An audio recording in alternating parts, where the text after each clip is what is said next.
Dun, dun, dun, dun. Welcome to the Electronic Gaming Mostly podcast. Oh, we're I'm gonna the get that Night theme Terror. song. The theme song happens in post. You don't have to sing. I'm the Gabbler, and welcome to Electronic Gaming Mostly. In today's news, Well, we got Rage 2 and Game of Thrones. And Verge. that's kind of it. That's kind of it. Trip. So first and foremost, I don't understand all the fucking hate towards Rage 2. Yeah. It's ridiculous. I've never seen a good game get so shit on. I'm telling For you, no good reason. It started happening with the regression, and it's moving ever forward towards this idea of just outrage for the sake of outrage.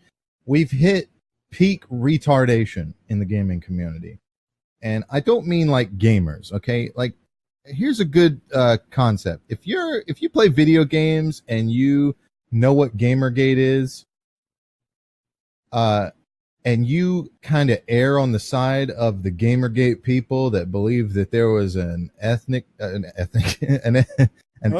thing, an ethics problem in what do you call it? A thing in journalism and shit. Then you're probably what I would consider a gamer pre 2010. Okay, you've probably been involved with games for a long time and been a part of the internet for a long time, and you know what a good game looks like. Okay, yeah, and you've been through, it's not Fortnite. You've been Just saying. You've been through times where, well, those kids don't give a fuck. Let me tell you something. The kids playing Fortnite do not pay attention to any of this shit. I know. I have nephews and nieces, and they play Fortnite, and I know, and I've watched them play Fortnite, and it's baffling. I've sat there waiting for Game of Thrones to come on, watching my brother's kids play Fortnite, and watch as they're in the middle of a game, playing around on one side of the map in one of the fucking little hamster balls that you can get in now, just driving around, spinning around on trees, having a good time. And then, oh, the circle's coming in. I guess we got to move to the middle. And then they get to the middle, and there's like 50 other people there in the middle, and like one guy taking it serious, killing everybody. And they might get one or two kills tops, just fucking around. For them, it's not about chicken dinner. For them, it's not about hunting motherfuckers down and killing them. It's about, ooh, it's a fun game. Woo, look what I'm doing. They don't follow fucking news. They don't listen to podcasts like this. They don't read Game Informer. Big mistake, by the way. They don't follow anything like that. If you're conflicted about any of your opinions, you should just listen to our podcast and get them from here instead, because we're right. So when a game comes out for them, it's all about what other kids are talking about. And Fortnite happens to be free. So when they go to school and their friends are talking about Fortnite, they can go home and download Fortnite, and it doesn't matter what their mommy's checkbook looks like. You know, that is a, to be fair, you know what else is free is not playing Fortnite. Right, but not playing Fortnite is not what their friends are talking about. You know what kids are like. As soon as kids, not anymore. It's always like that with kids. Kids are all about whatever their friends or other kids are talking about. That's the cool thing to do, and they all want to be involved with the cool thing to do because they're fucking retarded. Okay, and then here's the problem, though. So if you err on that side that I was talking about, and I don't want any of you SJW fucks out there that are already dismissing shit, just shut the fuck up and listen for a second, okay? They're not listening to this podcast. There are they gave plenty up on of people. 1. Okay, there are plenty of people, just like the Charlottesville thing. There are plenty of people where you can have a group of people who are pieces of shit, and then you can have people who are also walking next to those people that want their message heard, and their mentality is, I'm not going to be pushed away or bullied away by the pieces of shit that are next to me and not have my message heard. This idea that I should just go home and let only these pieces of shit be the ones that say something. You know, you have people that really believe that Gamergate was about ethics and journalism, and that's what it started as. That's exactly what it fucking started as. Yes, you may have had incels come out and talk shit about some of the girls. Like, that's how it works, man. You have people that come out with a genuine, good, legitimate argument and shit like that, and then you get people that come on and co-opt it immediately and start pushing their fucking agenda, which for some of these fucking idiots was whamming No whamming in video games, because most people are dense motherfuckers. Most people can't see beyond their fucking breath. Okay. So they just, everything's black and white to them, right? Charlottesville was Nazis versus Antifa. There weren't people there protesting, taking down the fucking, statue. There weren't people on the opposite side who were just there that, might have had different ideas about the statue, just wanted to talk about it or something. That doesn't exist, right? It's just black and white. Those people are fucking dense as fuck, and they exist everywhere, and they come into conversations all the time, right? People can have a conversation like Game of Thrones. Oh, Dany's been evil the whole time. Look at all these bad things she's done. She's not really evil, I would say. I mean, I guess that was a poor choice of words. She's more like misguided and misunderstood to some degree. She's a little bit misunderstood, but at the same time, she's misguided as well. Like, she's always kind of been a child. Like, even in the books, she's written as a child. And in the show, she has childlike ideas and stuff like, it's mine because, and then other people come in like, yeah, Dany's always been evil. Well, that's not what I was saying. I wasn't saying she's completely evil. And then that brings in the other people like, she's not evil. She's been good up until this point, blah, blah. And then it just gets fucking derailed by the morons it just gets derailed into like, it's like going to fucking Alaska and then standing on the fucking, fucking floating by an iceberg on your ship and seeing otters out there. That's what it's like. There's no sense being made. It's just fucking arfing morons back and forth. And the people who were trying to have a conversation just leave. They leave and go somewhere else. That's how it always happens. That's how subreddits die. That's how it always happens. Okay. And then there's the other person. The other person in gaming is the person that errs on the side of, I wasn't there for it. I wasn't there for Gamergate. I don't really care about Gamergate. I'm kind of new to video games, or maybe I was around but didn't really pay attention to it. These people are what I like to call the moderate gamers. They just shut up and play games. They don't give a fuck about opinions. They just shut up and play games. Okay? This is the majority of people. Then you have the opposite of the pro Gamergate guys, the guys that know what Gamergate was, and they think it was all about a sexual harassment campaign against poor, delicate women, right? Because they're not the sexists who think that women need to be protected and coddled. It's the other guys who are treating them equal, like pieces of shit, right? It's the other guys that are saying, treating them like they treat their buddies and shit like that, calling them douchebags when they're being douchebags and et cetera. Those people are the ones that get up in arms about every single fucking game release, and they love it. It like fuels them. It gives them dopamine. It like triggers their fucking dopamine in their brain to make them feel good. Like, yeah, let's get together. These are the kind of loser people that feel like they need to be in a group to belong. These fucking people. It's the same people that are like, WoW Classic is about community. Shut the fuck up, okay? Oh yeah, we can talk about that too. See, it's this problem where they want to just join with people. That's all. They don't have a real opinion. They probably didn't even play the fucking game. Well, there's this article from metro.co.uk about Rage 2, and the first line is, I'll admit I didn't play Rage 2. And their whole reasoning for not playing it is that it didn't do anything new or unique. Why are you writing a review on it then? Well, not every game needs to be new and unique. Doom was not new or unique, but it was great. And Rage 2 plays a lot like Doom, only you can ADS.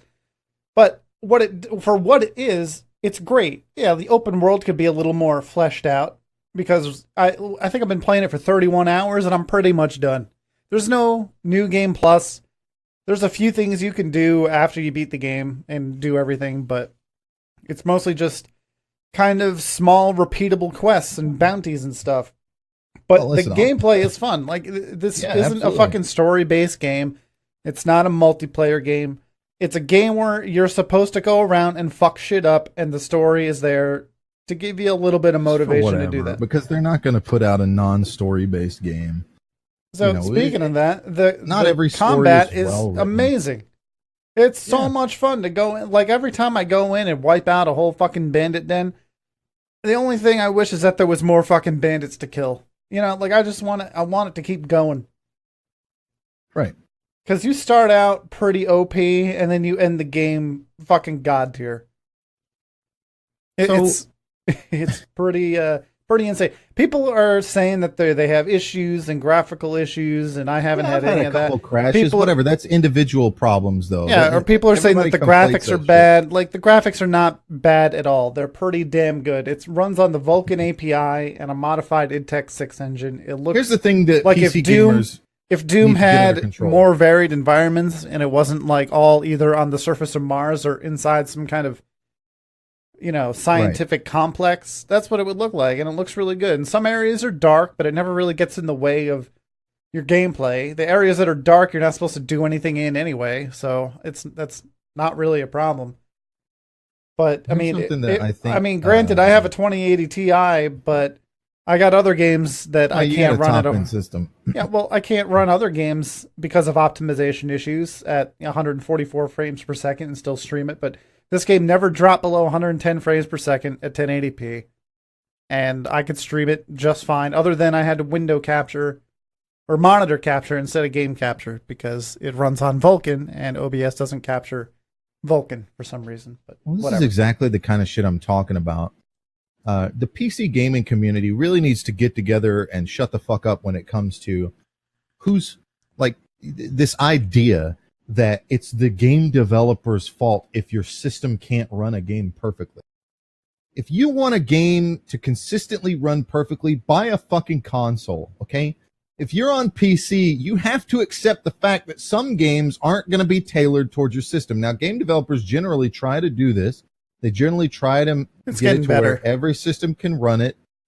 It runs better than Rage 1, which is crazy. You're going to sometimes run into problems that nobody else has experienced. Because the problem with PC gaming is that most people have computers that are built from parts that are not really meant to go together necessarily. It's not all one manufacturer. Yeah, nothing in my computer. I don't think any two items are the same manufacturer. Right. An Asus motherboard, Intel chip, so you fucking Corsair RAM. You have all these different companies trying to work together to get all these things to work well together, but there's going to be bumps. It's impossible to have it to work. The mentality that this is somehow supposed to be 100% all the time effective is so fucking retarded. Like, what are you talking about? Nothing in life is like that. You are never, ever going to have everything be 100% of something. So this, like, of course you're going to have, I've had 2 crashes in this game. I don't hold it against the game or the game developer. You know what I do? I start the fucking game back up. And you know what? I give the game developers a little bit of credit that the game picks up right where I pretty much fucking left off. I barely ever lose. Yeah, sometimes it's to the detriment. I mean, there are a few things that are wrong with the game, but it's nothing big. Like, if you fall from a high distance and die, sometimes it'll checkpoint you in the middle of your fucking fall. And you got to find some creative way around it. Now, you can either load your checkpoint, or you can use some of your abilities to try to mitigate the fall, like your double jump or your dash, and you get that stuff pretty early. So I never really I did have that issue, but it never made me reload from the beginning or start the game over. And there is some texture pop in and stuff, and if you think about it, id Tech 6 was made for Doom pretty much, and Doom never really has any long sight lines. It's a lot of indoor environments.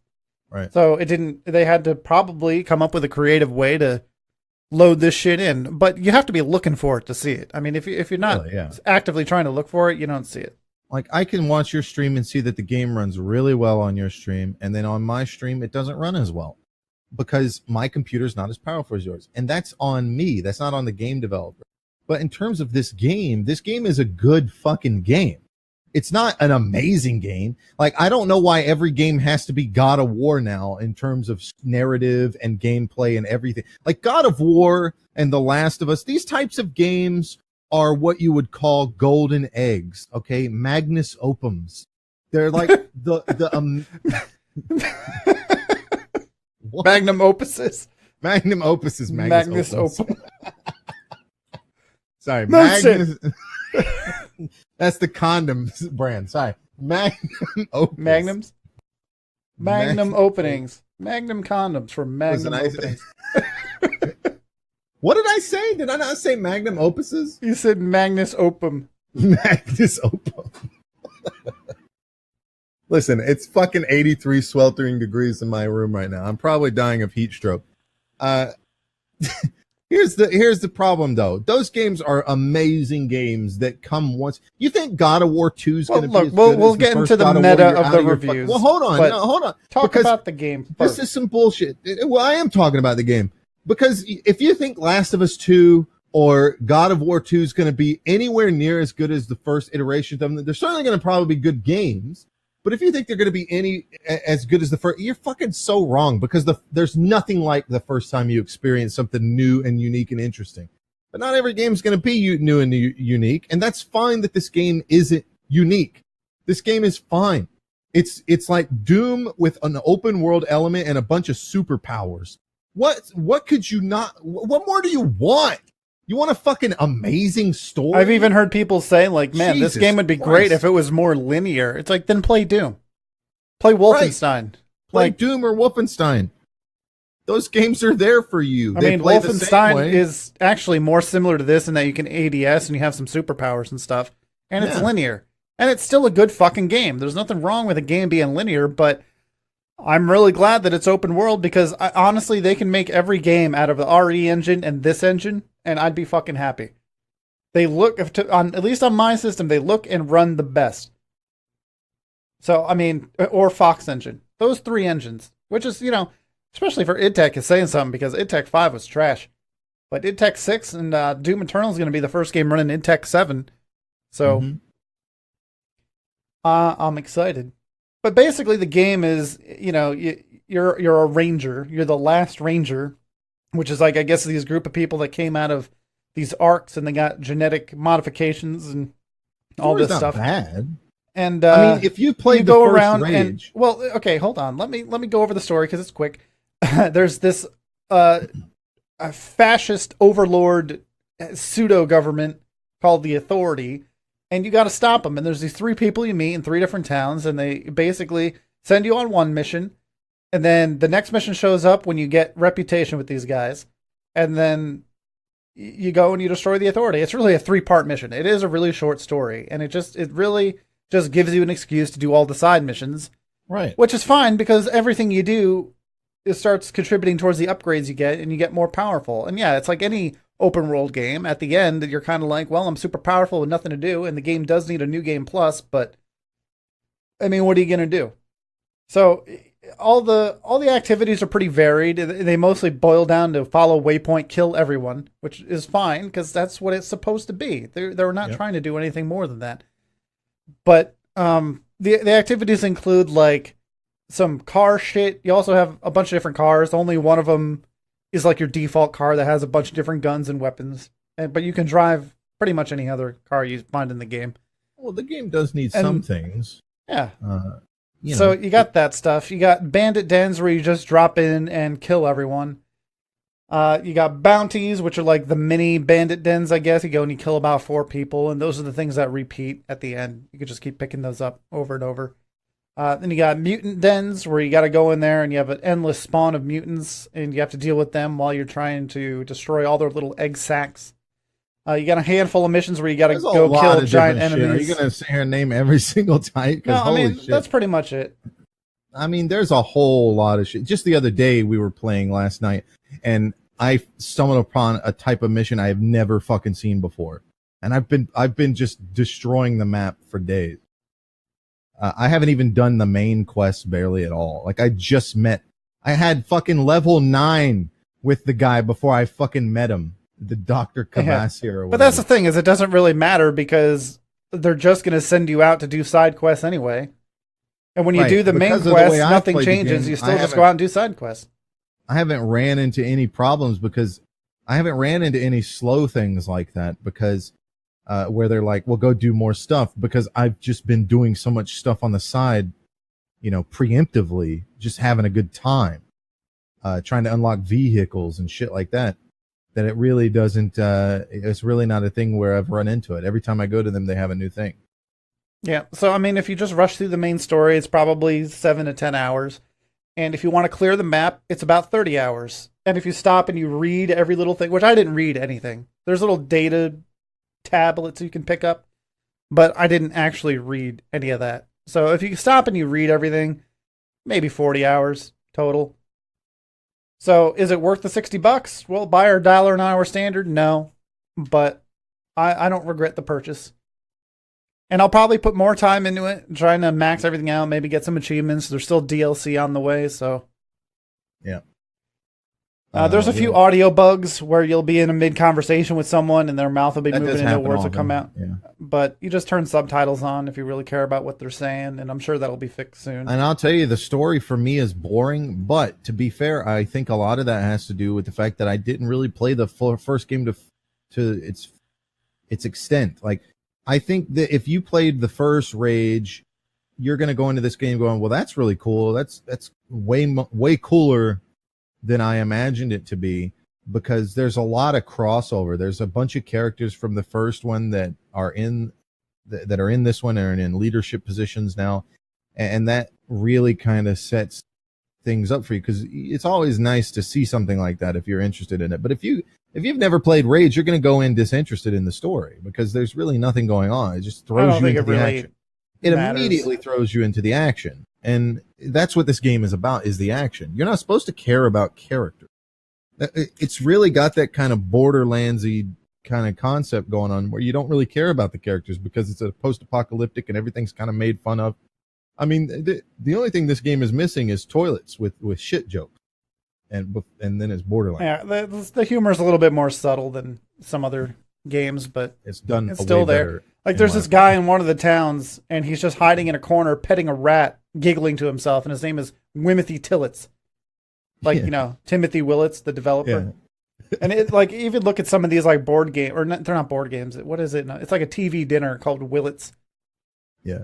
So like there's a bunch of names that you might recognize, even though they're not like exact names. Funny inside humor that is pretty good. I mean, I personally think it's really fucking good. There's a lot of humor, like, and the game is not about story. I gotta emphasize it. It has a story if you care so much about narrative, but that's not what this game is about. I'll tell you what this game is about. Okay, I was on my motorcycle last night. And I had went to back to the city you start in, just to see if I missed anything. I picked up a bunch of notepads and shit, or whatever, iPads, whatever you want to call them, tablets. And I got out of there. And as I'm getting out of there, I'm on the motorcycle, which is really fast as long as you can drive in a straight line. Yeah, they suck and at turning. And I see this ramp, and on the other side of I drive up to the edge of the ramp, and I see that on the other side of this giant canyon is one of these bandit compounds that you're supposed to go in and liberate. So I back it up and get the straightest line I could possibly get from a distance, and I just fucking book it. And I jump in there, and when I jump in, it's not like I jump in and land in the middle of the town and start fucking people up. I land on some railing on the highest point in this compound that you're supposed to fight your way up to. And I land on the fucking railing, jump off, and just start blasting motherfuckers and working my way down to the exit. Like, it was fucking amazing. Yeah. And that's what this game is about. Because you just fuck people. You can't really describe it in words. It happens really fast, all the combat. But I mean, so some of my go-to moves are the shatter, which is basically like a force push, but towards the end, people just explode when you hit them. So you got like a regular melee, and then you get your super melee. You get a dash, which fucks up people's aiming and gives you a few seconds of damage reduction. You get slam, which is you just pound the ground and everything dies, and then you can upgrade that so there's like a singularity beneath you that draws everyone in, so that you make them fucking explode when you land on them. You get a barrier that sucks. You get a little vortex that sucks everyone's in and shoots them in the air. You're fucking shit up. You just know when you're doing good.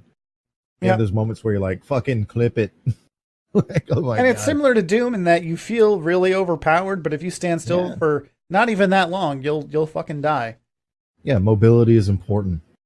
Yeah. This is not a game where you stand behind cover and peek and shoot.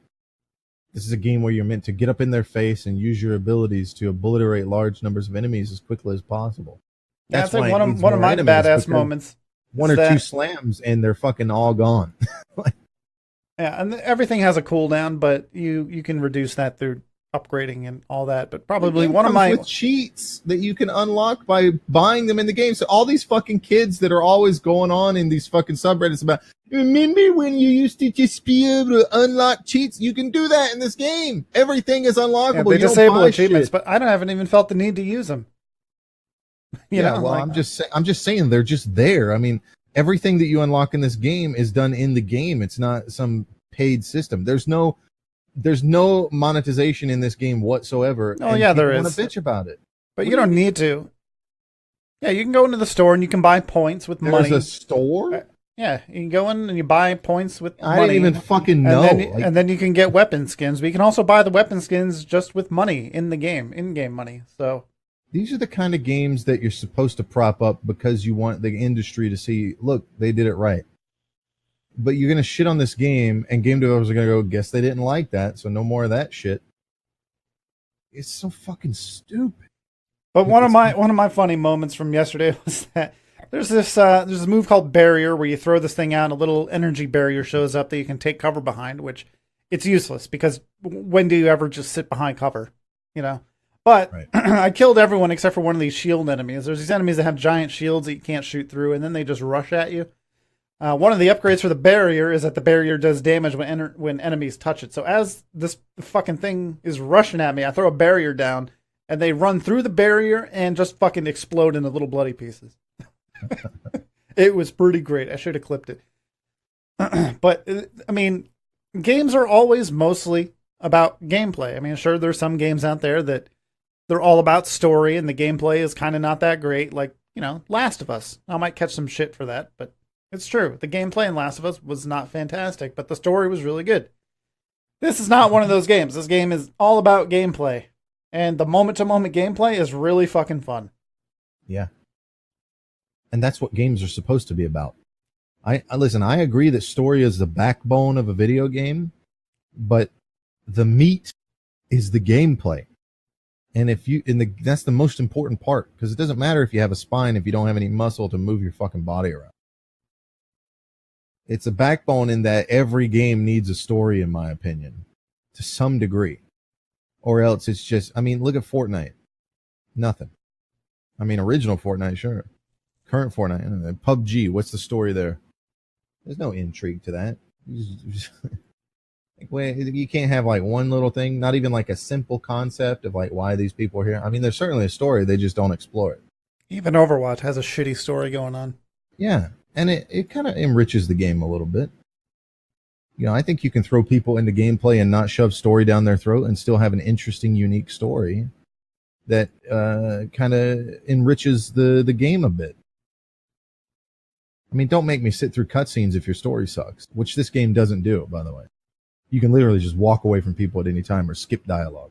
Yeah, it's pretty funny when you walk away from people. She actually goes later as you're walking away. I gotta go. Well, I mean, it's a really good game. If you're on the fence, maybe wait for a sale. But I mean, if you like Doom, if you like the gameplay of Wolfenstein, and you want that, it's worth $60. Yeah. If you're into Ubisoft games, especially if you like Far Cry games, that's pretty much this. Now, without I have seen evidence that there may be co-op coming. Either co-op is coming, or it was in the game and they took it out. Because there was 2 times when I saw Gabler's name in the game. I've seen your name too.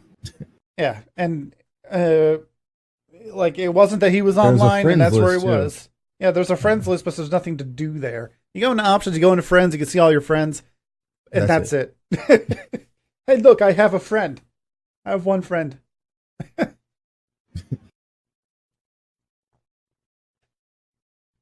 I don't know if the co-op would even work. I mean, it would be cool to like play the game together, but you'd need more enemies. That's probably you need more enemies. Yeah, everyone would fucking die. Something they had, and they took it out because it was just they couldn't get the numbers right. Well, I can listen. It's a post-apocalyptic game. It's very difficult to have a post-apocalyptic game with a ton of enemies. Now you can do this with Mutant, but when it comes to the regular raiders, like imagine going into a compound with a co-op, you're going to have double of what you normally have. That's just a lot of fucking people in one little tiny compound. Yeah. But it's I can see how that's pretty difficult. You know, in a game like Far Cry, you don't have to explain that away. It's just there's bad guys here, you know. I mean, I think it works. There's not a lot of people in compounds. They show, you know, you got like 6 to 7 people and you want to take them out with stealth, and then like enemies will come in if you don't do stuff, right? Yeah. So I think it would work, and the developers were maybe just a little too afraid or something like that, but I mean, it's You know, also, you got to think about the engine it was made on. It was made for Doom and Wolfenstein. And when you try to take an engine that's like, hey, we're going to focus on really good. Multiplayer, to be fair. Yeah, but they were made by different developers and stuff, and they weren't that great. But well, the multiplayer in Doom was decent for co-op. There was like horde modes and shit like that. I don't think there was multiplayer in Doom. Yeah, we played multiplayer in Doom. You and I. We did some. It was like snap map shit. Oh, well, that was fucking garbage. Well, some of them were pretty decent with the horde mode stuff and like trying to get to different locations and shit like that. Basically trying to do that Call of Duty Zombies shit. But now they're trying to add RPG elements and stuff. And I mean, when you try to take a game that's made for shooters and add RPGs, it usually doesn't end up that well. So, well, it's difficult to do because it's a very fine line between focusing on the gunplay. Like a lot of people really fuck it up, in my opinion. You get a game like Borderlands where you have a hit rating and you can miss with your bullets. That's not fun. Nobody wants that. Yeah. And when you try to take an engine like Frostbite that's made for Battlefield and you try to make a fucking RPG kind of thing out of it, you get Anthem. Which, you know, granted, the shooting was fine and the abilities were fine, but the RPG aspect of Anthem was fucking terrible. Well, to be fair, the only real problem with Anthem is they go too far in the RPG in the sense that if they wouldn't have gone as far as they did, they would have been fine. But because they went as far as they did, they needed more information on stat pages and things like that. Realistically, they suffered the vanilla WoW problem, right? Like, well, they also didn't get had a lot of problems with. They didn't get enough help from DICE on how to use their engine. That was a problem. Yeah, that's probably true. Scumbag DICE trying to make them fail. I don't know. But I mean, Rage is really fucking good. It's a lot of fun to play. I'm looking forward to DLC. I want to fuck some more shit up. And I hope they add a new game plus, because once you get all that power, it's hard to give it up. You might go back to it, right?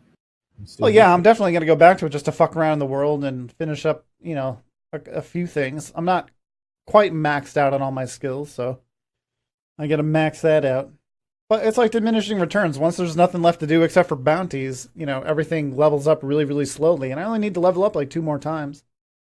But it's going to take a really long time because I don't have any main missions or bandit dens or anything like that to do anymore that give you a big chunk of, I don't know if it's experience or reputation. Like, you yourself don't have an experience bar. You don't get XP just by killing shit.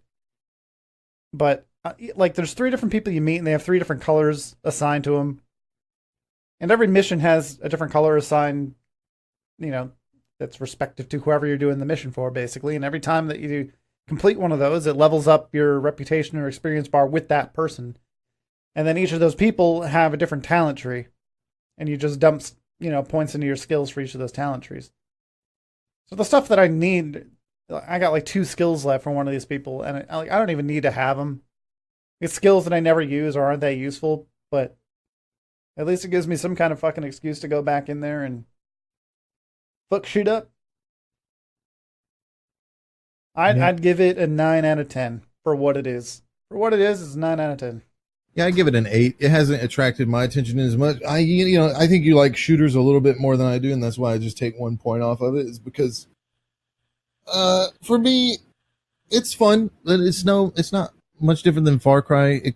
I mean, I agree. Listen, there could obviously be more, you know, there could be better things in place, but you know, when you eat a good sandwich, you don't sit there and complain about how it could be the best sandwich or could have been the best sandwich. Yeah. And you know, there is driving in the game, and then I can't really speak to how good the racing is because I only did the one required race and I didn't really go back.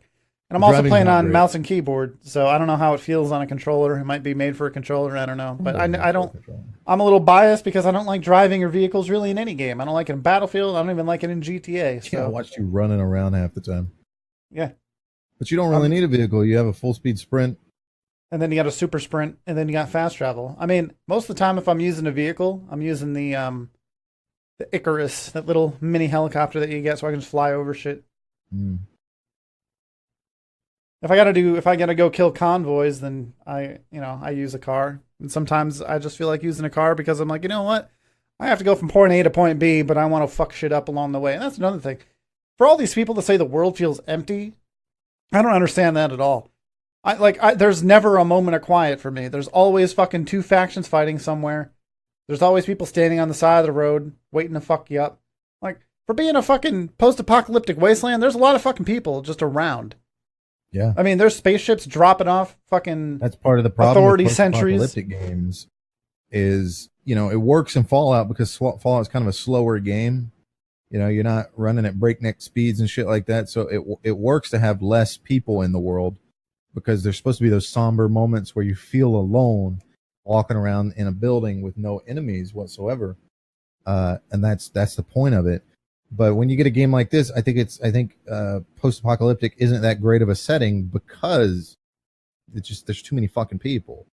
And you have to have a lot of people to kill. The environments are actually pretty surprisingly varied too. You got your kind of generic wasteland starting area, and then you got this jungle area, you got a swamp area, you got a desert area, and you got this like craggy mountainous area. I mean, it doesn't all look like a bland. Like, anyone who says this game looks bland hasn't played more than an hour of this fucking game, because some of it is actually really fucking colorful and vibrant with life, which again is kind of weird for a post-apocalyptic wasteland, but it kind of works. Yep. So don't listen to all these fucking morons that say, oh, the game is bland, there's nothing to do, the world is empty. There is so much to do. There are so many fucking people just hanging around waiting to kill you. There's always fucking cars driving by, people on the side of the road, monsters waiting to kill you, shit to explore. And the one thing I will say is, outside of the pre-designated markers on your map, there's really not a whole lot of reason to explore. Like, if it's not on your map, there's probably nothing there. But even on unmarked areas, there's little, smatterings of people you can just, fucking kill along the way. Yeah.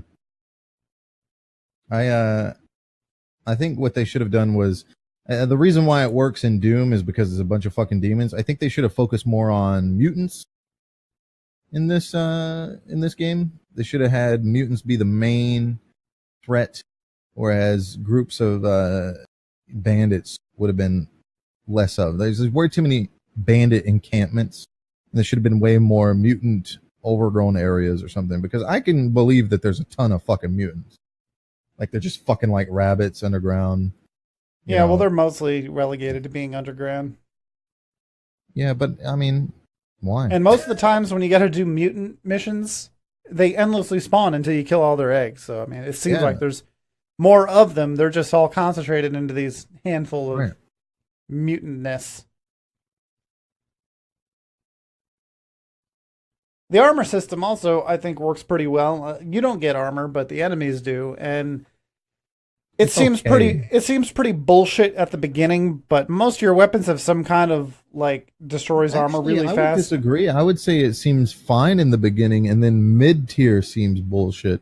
Late game is kind of pointless because then your guns just rip through them. But the problem I have with the armor is that you have enemy types, like there are different factions, and some factions, like, it makes sense with the bandits because these guys bandits don't really have armor, like a handful, right? They're be one or two guys in the group that have armor, and that's fine because it really makes you kind of change your tactics a little bit when dealing with people. You can't just pop them in the head. But then you run into these guys that all have fucking armor, and that's a little fucking ridiculous. Because I want to use my abilities, but a lot of my abilities don't work until you get them super powerful and they do enough damage to just blow through their armor and kill them. So, I'm running up on a guy and I'm hitting him with my fucking thing and he's just flying back, and then I still have to shoot him. And it comes down to the point where I have to use my one gun that has armor piercing on it. Yeah, well, that goes away pretty early if you put your points at that's the first thing I focused on was fucking up armor. But what I mean is that it uses the system that the Division 2 should have used, where you shoot someone in the armor and the armor breaks off and then they have a weak point. Mm-hmm. Like, you can shoot them in the chest and break their armor, and then shoot them in the arm and break their armor, shoot them in the other arm, break their armor, shoot them in the head and break their armor, or you can just keep shooting them in the chest. So it's not like armor is extra health, especially with a shotgun. You can shoot them once and just watch all these fucking pieces of armor just fly off of someone. So I think it works pretty well. I mean, you're right, there is a point where it's kind of bullshit. But like even someone fully armored now, if I go up and use my shatter move, they still just fucking explode. Body parts and armor flying everywhere. I could probably kill someone in one shot through a shield at this point. Yeah, you definitely get uber powerful later on in the game. And that's all I got to say about that. You ain't got no legs, Lieutenant Dan. So let's talk about this blue post from World of Warcraft Classic. See if I can find it somewhere. Oh, yeah, the one where it's not a bug, it's working as intended. Yeah, so if you'll remember... Have a lot of people reporting things as bugs in vanilla because they never played them or maybe they just forgot. Yeah. And Blizzard comes out like, this is how the game was. I'll read the post. And keep in mind, we've been saying this for a really long time. I really hope you think you do, but you don't. I really hope they fix bugs and shit like that the way they fixed it. I hope they're true to vanilla in the sense that they're like, yeah, this bug exists, but it existed through this entire patch cycle, so we're not going to get rid of it until the next patch cycle. Yeah. That would be if they do patch it, you know. All right, so here's the post. There's a blue post. As we've discussed before, the nature of WoW Classic sometimes invokes different memories for different players, and this leads to certain misconceptions for some about what is or isn't working as intended. The following is a list of commonly reported gameplay in WoW Classic that is not actually a bug and is working as we expect it to. Tauren's hitboxes and their melee reach is slightly larger than other races. Yeah, there's one for you. Doesn't that sound fun? That there's a race, the Tauren out there, that have a range advantage as melee over everyone. Why do you think all these streamers are playing fucking Tauren? Huh? Yeah, they're really slow and awkward looking, and all their animations look like shit. But guess what? You get more range than your melee attacks. So, all right, being critically struck while using /sit to sit does not cause abilities like Enrage, Blood Craze, and Reckoning to activate. Right. So what that means is those abilities are supposed to activate whenever you're critically hit. Now, when you sit down in WoW, I don't know if it's still true in current game, but when you sit down, if you get hit, you get critically hit every time. It's 100% a critical hit. And back in the day, that wouldn't trigger those abilities that were supposed to trigger off of getting critical hit. Because it's easily exploitable. The reason, yeah, it's easily exploitable. The reason they wouldn't do that at the time is because people would just sit down and they'd hit the sit button, which you could just have bound to X. They'd hit that button in the middle of combat to get their enrage, because the animation would play so quickly, and you'd just be able to do it in the middle of fights. So you'd always have enrage up on a warrior or something like that. So not a bug. Using the automatic quest tracking option does not auto-track newly accepted quests. It instead will start to track an existing quest once progress towards an objective is started. So what does that mean?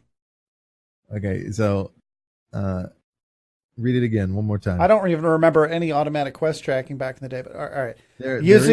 Using the automatic quest tracking option does not auto-track newly accepted quests. Yeah, okay, so it instead will start to track an existing quest once progress towards an objective is started. Right. So the way the game works now is when you pick up a quest, it immediately puts that in your tracking log, and you have to go in and disable tracking. I think there might be an option in the settings somewhere to disable that, to where it automatically acquires new ones. But in the back in the day, the quest log didn't track like that. You had to manually open the quest log and track things manually that you wanted to track. This is just a small quality of life improvement that they added, so you don't have to spend fucking 20 seconds of your day every time you pick up a new quest tracking it. So the way the game does work, though, is that it won't track it, but if you go and do an objective of that quest, like if you kill a gnoll and pick up its fucking paw or something, it then starts tracking that quest. So there you go. All right, this one's great. This is the best. Warrior health regeneration is working at the expected rate. Right. So, what does this mean? So if you look up anything with vanilla WoW and Spirit, okay, this is an old stat that they used to have in WoW that had to do with mana regeneration specifically, but it also had to do with health regeneration. Now, back in vanilla, especially with what they're working on now, spirit health regeneration wasn't really a factor at endgame because you're dealing with large amounts of health. The amount of health were really low compared to the incoming damage.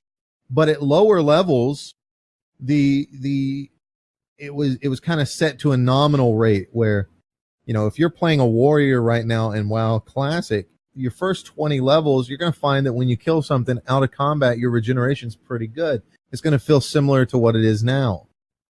But once you start getting over that level 20 hump on your way up, you're going to start running into problems as a warrior where you're not going to be regenerating health at the same rate that everyone else is. Why is that? Because it's all based off of, it's not normalized like it is now. It's based off of a stat known as spirit. Spirit mostly had to do with mana regen, which means that everybody that has mana has spirit on the gear that they pick up.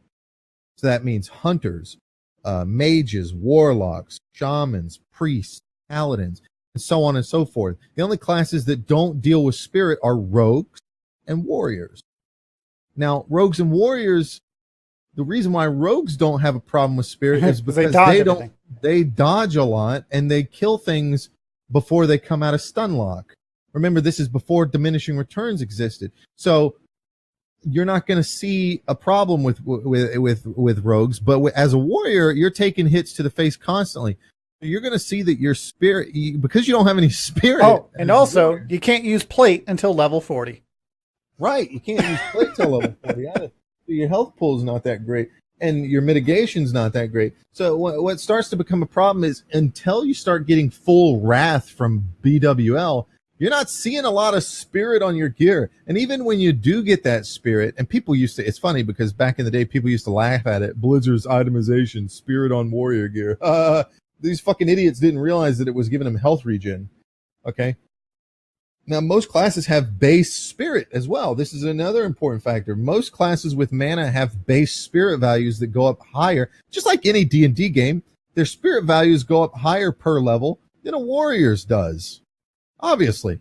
So as you're leveling up and not getting spirit on your gear, as opposed to the healer or the cat, or not just the healer, but anybody with mana that's getting spirit on their gear, they're also getting spirit on their base character sheet where you're not. So you're out of combat. Fucking health regen starts to get. You're gonna waste all your gold on fucking armor repairs and food. That's right. You got to sit down and eat food, and bandages are just decent for like in between pulls. If you want to tip, as somebody that played a warrior in vanilla, save your bandages for if you think you're about to die, blow intimidating shout, and then take that opportunity to start bandaging while they're a couple ticks of bandage health can save your life. Yeah, this is when bandages were actually useful too. Yeah. They kind of phased out the usefulness of bandages, then got rid of bandages. Well, they didn't get rid of bandages, but they got rid of first aid as a tertiary profession. Right. All right, next. Quest objectives and points of interest are not tracked on the map or mini-map.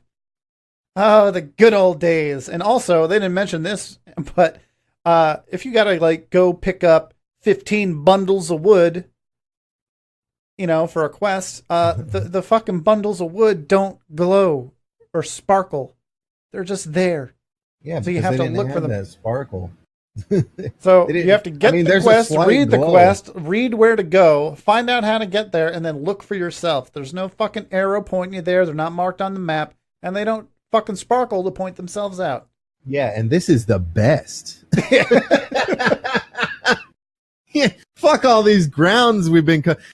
this is one of those things, and this is the problem, I think. This is one of those things where for years and years while World of Warcraft was going on, there was always the WoW killer, the next big WoW killer. And it was always like games like Rift and shit like this.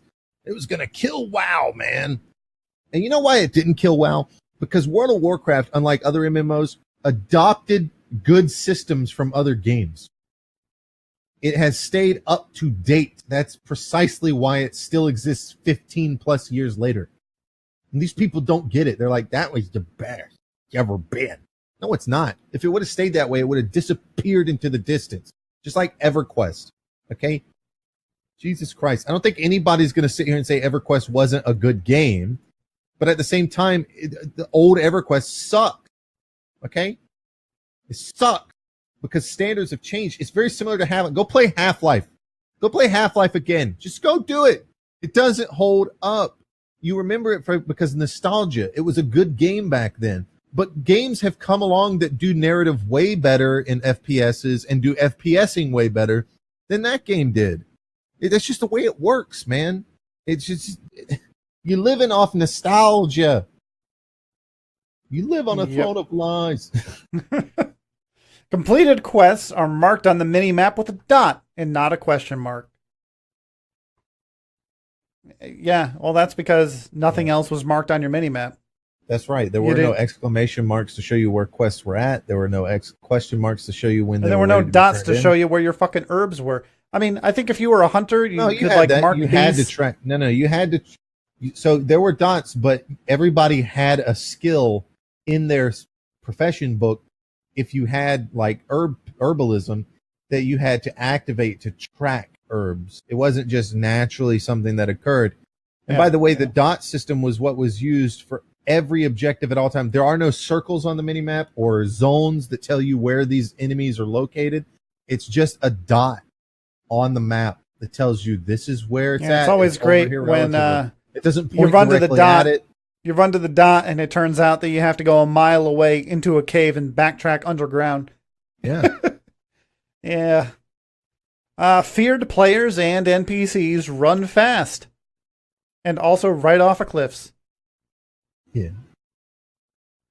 Standing on top of other players while facing away allows spells and attacks to be used. I don't really know what that means. I don't remember that. All right, say it again. Standing on top of other players while facing away allows spells and attacks to be used. Yeah, so nowadays, if somebody stands on top of you and they're facing away from you, it says you're not looking at them. But back in the day, there was a bubble around a player's feet that kind of determined whether you were looking at them now. And if you stood in that, it counted no matter which way you were angling. Now, the significance of this, of course, is that I believe, I could be wrong about this, but I believe that kicking and pummeling and interrupting cast, you had to be in front of the target. I believe that is how that was. So, for example, something that warlocks used to do was they'd turn away from you. They try to keep their back to you whenever you would come in to interrupt their fear. Now, I don't know if that was before the 112 that they're currently at or after, but I think that might be what they're talking about. Okay. But this is something people are complaining about for whatever reason. I don't know. All right, well, moving on. Creature respawn rates are much slower than in Battle for Azeroth. Yeah, I remember fucking day one of Wrath of the Lich King. Holy shit. Man, that sucked. Yeah, so over time, the numbers have gone up. If you look at, you can Google WoW sub numbers over time. And you can get a nice little graph to see the sub numbers and how they've gone up. You know, in vanilla back in 2005, they were under 2.5 million. They reached over 2.5 million in between 2005 and 2006, and it steadily went up to 5 million, 7 million, and they peaked in vanilla at about a little bit above, like maybe close to 8 million in players. Vanilla? In vanilla, yeah, that's as high as they ever got. But it was a slow, steady climb back in vanilla. Then they reached the Burning Crusade, and it kept going up all the way up to about 11 million. And then Wrath of the Lich King is really where it started to kind of peter off, to elevate out a little bit. And I think they peaked at almost 12 million. They're really close to 12 million. And then in Cataclysm, it started going down, and it's been downhill ever since. Warlords of Draenor jumped up and went down. I'm sure if this included Legion and stuff, it goes back up a little bit. So, but they stopped releasing sub numbers, so. Right. It's a slow decline. The trend looks to be downward. And we're probably getting close to the end life of World of Warcraft, and they need to wrap the story up and all that. But the problem here is that back in vanilla, because there were so few players, they didn't understand the metric. You know, you're talking about from 0 to 2.5 million subscribers was from 2004 to halfway through 2005. So they're sitting here for a year without really having to worry about it, and then suddenly they start getting these big spike jumps that was just outstanding, and they realized that, well, shit, we gotta put in all these different spawn rates and stuff because we're getting way more people in different zones. Nowadays they have sharding, which fixed this problem completely, where you have subservers on servers that kind of distribute people so they don't have to worry about having super fast spawn rates, because of course super fast spawn rates are not fun either, because you're in an area and you're trying to get things done that don't involve killing enemies, and you're just having to constantly kill enemies because they're spawning so quickly. These are problems that they had in the Burning Crusade and Wrath of the Lich King that they fixed with things like sharding. Well, they started doing it with phasing at the end of Wrath of the Lich King and moving into Cataclysm and Pandaria. And the original problem, by the way, for people who don't know, is on, when something new opened up or new expansion came out, you had a surge of people all trying to do the same quest and kill the same NPCs in one area. And it was mostly a waiting game. Like, one person would kill and everyone would wait for a respawn. And this wasn't back in the day when you could fucking share. That's right. If 10 That's people, another big if 10 people hit one enemy, only one person gets credit for that kill. Yeah, right now, if your faction member is hitting a mob, you can share that mob. If the opposite faction hits it, it's tagged. You don't get any credit for it. Well, back in vanilla, for even Burning Crusade and Wrath of the Lich King, this was the case even for members of your faction. So you might see some of these streamers fighting over like a boar. And you're dealing with a situation where you have like maybe 10 to 12 boars in one valley, and you got to run so far to get to the next one. And there's not a lot of sprint abilities like there are now. You think about playing a warrior now, you can heroic leap, you can charge. Yeah, and you also didn't get your first mount until level 40. Charges. Right. Your first mount comes at level 40. I mean, now you can even get that motorcycle you can use at level 1. Yeah, that doesn't exist. Until Miss Pandaria or Warlords, one of those. I don't fucking remember. So you're not only fighting over tagging with your own faction members, which you can do nothing about. Maybe you're on a PvP server, you can do nothing about it. They can just take shit from you all day long. And on top of that, there's not many of them to go around. And on top of that, the respawn rate for them is, you're talking about literally 3-minute respawn times on mobs. That's a long time. Okay? And if you're questing in an area and you got to kill 10, let's imagine let's just go with some of the classics, some of the Westfall classics. You got to kill boars to get their guts. And you got to kill birds to get their talons or beaks or whatever it is. Well, I mean, how many boars are there? Let's say there's 20 boars and you need to get, what is it, like 15 fucking... Yeah, and they drop 1/3 of the time. And they drop like 1/3 of the time. And it's not just you there. It's you and like 5 other people. Good luck. Have fun for the next hour of your day. And not only that, they just made that update. Fucking quest. They just made that update where, like, you don't necessarily need to quest in Westfall. With all the level scaling, you can choose other places. In vanilla, you don't get that fucking choice. You go from point A to point B, and if you don't like it, you can go fuck yourself. So enjoy Desolace, you fucks, with because no mount. Every bit of experience, yeah, Desolace, enjoy that shit. Every bit of experience is this, and it's not new Desolace from Cataclysm with, there's green stuff here and there's a bunch of new quest systems put in place. No, it's here's a cluster of quests here, and now run to the other side of Desolace to turn in a quest and get Make sure to be friends with the fucking Gelkis clan centaurs. Yeah. Kill everything forever to grind out a level 30 reputation in a zone you'll never go back to. So these are the problems you're running into. And listen, it was fine back in the day because an hour of your time completing one quest, there was no other standard. There were no other MMOs out there that were doing anything different or better. And there was also nothing really to do at endgame. So, right, there was no standard, and you were probably also a kid who didn't have a fucking day job or any kind of responsibilities. So you could burn an hour on one fucking quest and not think twice about it. It's not the same anymore, man. Now you think about it, like, what's one of the big complaints about BFA? World quests are just boring. You got Nixium saying that. You got Nixium and Asmongold saying, yeah, world quests are boring. And then they go to Vanilla WoW and they're praising the fact that it takes an hour to do one fucking goddamn quest. There's no fucking principles here, man. They're leading themselves by the tip of their dick, and their dick is nostalgia, okay? You don't do that. If the problem with current WoW is that world quests are boring and redundant and you have to do them over and over with no real reward, what the fuck is an actual quest? Everybody in this, and there was actually less variety back then. I mean, it was pretty much kill 10 of these or collect 15 of these. No variety back. Way less variety than there is now. There was no walking up and hitting a button to collect some shit and you can run past the enemies. That didn't exist. Maybe like one or two. There were always collection quests in the sense of like, you got to collect this herb. But if you get hit, you got to kill these enemies and collect it from their dead bodies, which was always shitty because it's like collect 10, which really just was a roundabout way of saying kill 50. Kill 50. Yeah.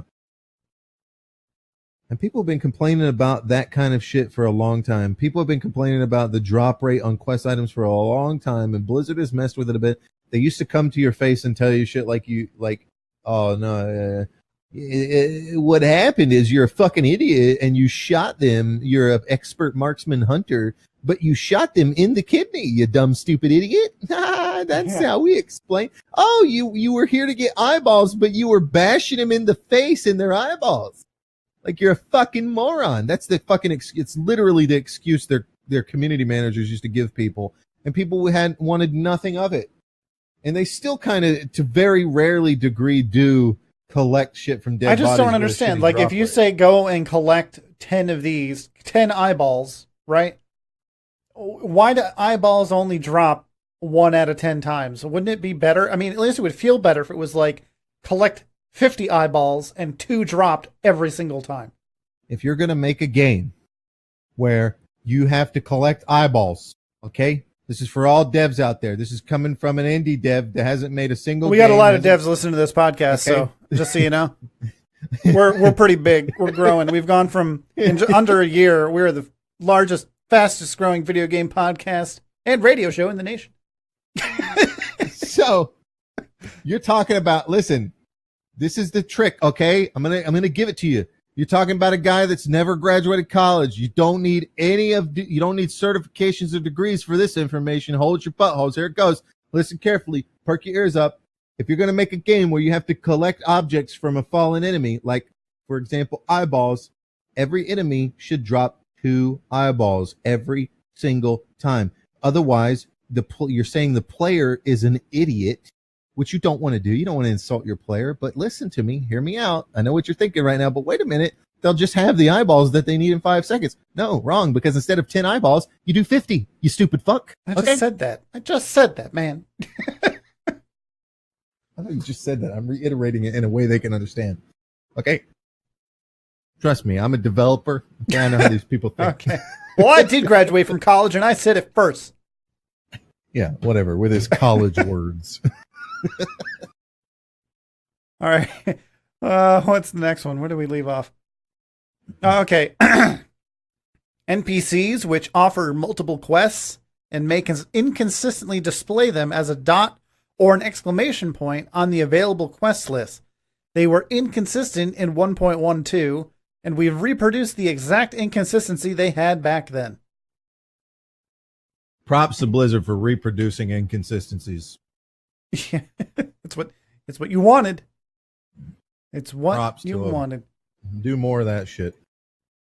Quests that are too low level okay, I think it's supposed to say for you. Quests that are too low level for you do not show up as an exclamation point in the game world. Yeah, nowadays they show up as what, like a gray exclamation point or a different color? Yeah, they didn't fucking show up at all in vanilla. Which, I mean, it doesn't really matter because why would you be doing those anyway? But, you know, whatever. Available quests do not display a question mark on the minimap. Yeah, you gotta find them yourself. Good luck. Someone hidden away in a little fucking shack you'd never go into? Well, tough titties. Tough titties. Go look it up on Thoughtbot. Oops. I mean, Blizzard should do that too. I think Wowhead should get behind this whole movement and not do anything. not pump out any kind of like helpful shit. Yeah. All right, and the last one, on Level Up, the message "Your skill in protection increased to 15" was added in 1.12.1, and we're intending to keep that. I don't remember that. but whatever. Yeah, it's some stupid display thing. You Oh, know, by the it's- way, speaking of skills, you gotta. Are you a warrior? Are you playing a warrior, and then suddenly, out of nowhere, you get a drop that's a better weapon than what you have, but you've been using a two-handed sword the whole time, and this is a two-handed axe? I level your fucking two-handed axe skill, you bitch. Yeah, and also depending on the race that you pick, like humans have like a what plus 15 skill naturally, which means at the end game you can get up I could to be what, wrong. It could be 315 skill? two-handed skill and one-handed skill or something like that. Oh no, it's two-handed swords and two-handed axes and one-handed swords and one-handed axes and stabs, and warriors can use everything. I don't remember in vanilla if they can use guns or not, but I remember And warriors. that's used to another pull out problem guns. is there's not itemization for you. Okay, quests drop things based off of everybody. So you'll get a quest that drops as a warrior that rewards you with something that's totally not useful to you because it's cloth and then like a wand and a staff. And if that staff does more damage than your two-handed sword, well, guess what you're going to start doing? You're going to start swinging a staff like a little bitch. Yeah, because the as a amount of warrior, time your to weapon upgrade damage is fucking is retarded. important. Yeah. And you know how often you get upgrades for your weapon? Oh my God. It's not like it is now where it's Never. systematically planned out exactly. I used to actually how much you buy weapons off the auction house to level with need. because Oh, boy. I just couldn't And find the anything. Gold, good luck getting gold for that. Yeah. And by the way, you can't buy gold like you can now from Blizzard safely. You got to find some Chinese guy that might steal your entire bank account information, Yep. or your account for that matter. 'Cause And how do you- believe me, I've looked into it. It used to be like $50 for 200 gold or something, or now it's like $50 for 20,000 gold. I mean, you talk about 50 gold, 100 gold, and you don't think it's much? Guess what? It's much. It is much in vanilla. It is much many more dots. Many much Moosin. Okay, and here's a tip to you. Okay, take it. I played vanilla since launch day.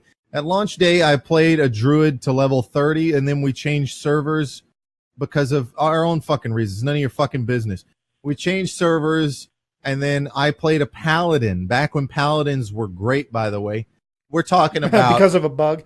Wasn't there By some the kind way- of bug where there was an ability that was supposed to increase your attack power and lower your attack speed, but instead it increased both? Well, and in Something the like that. beginning, rep paladins were actually holy warriors. You know, you come from Warcraft 3 like I did, where the rep paladin is, where the paladin's carrying a book and a hammer and he's beating the shit out of people with his hammer. You're like, that's what I want to fucking be. I want to cast holy magic and be a warrior at the same time. Then you play in World of Warcraft and Blizzard's like, yeah, we're taking away a lot of your damaging abilities.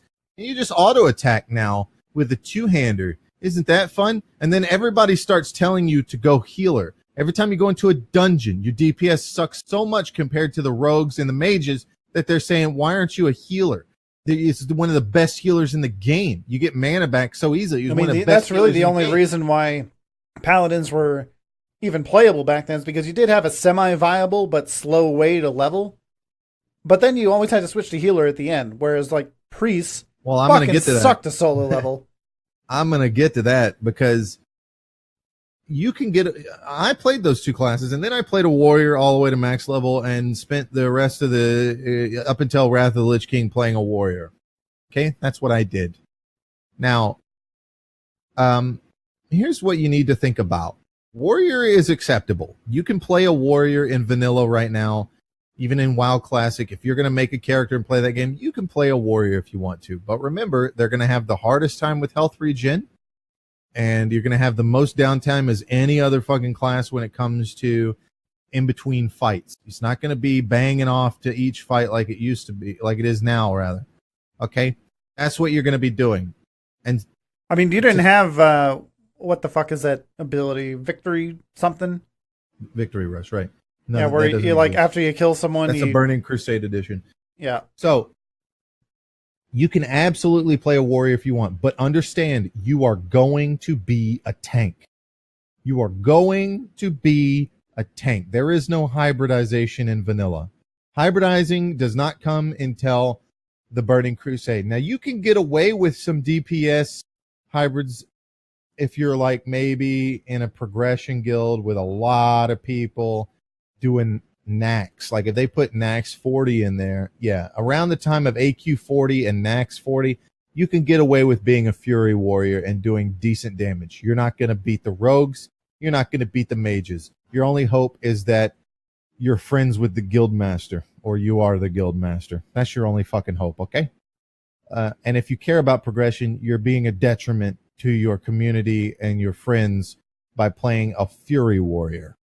All right? The only purpose for having a Fury Warrior is you've been running a guild with 7 warriors in it, which is required for things like AQ40. And then you go in and you're still running AQ40 and you take those same warriors with you to Nax, where you don't need that many warriors. You need upwards to 2 or 3, maybe 4 tops, depending on how good you are at shit.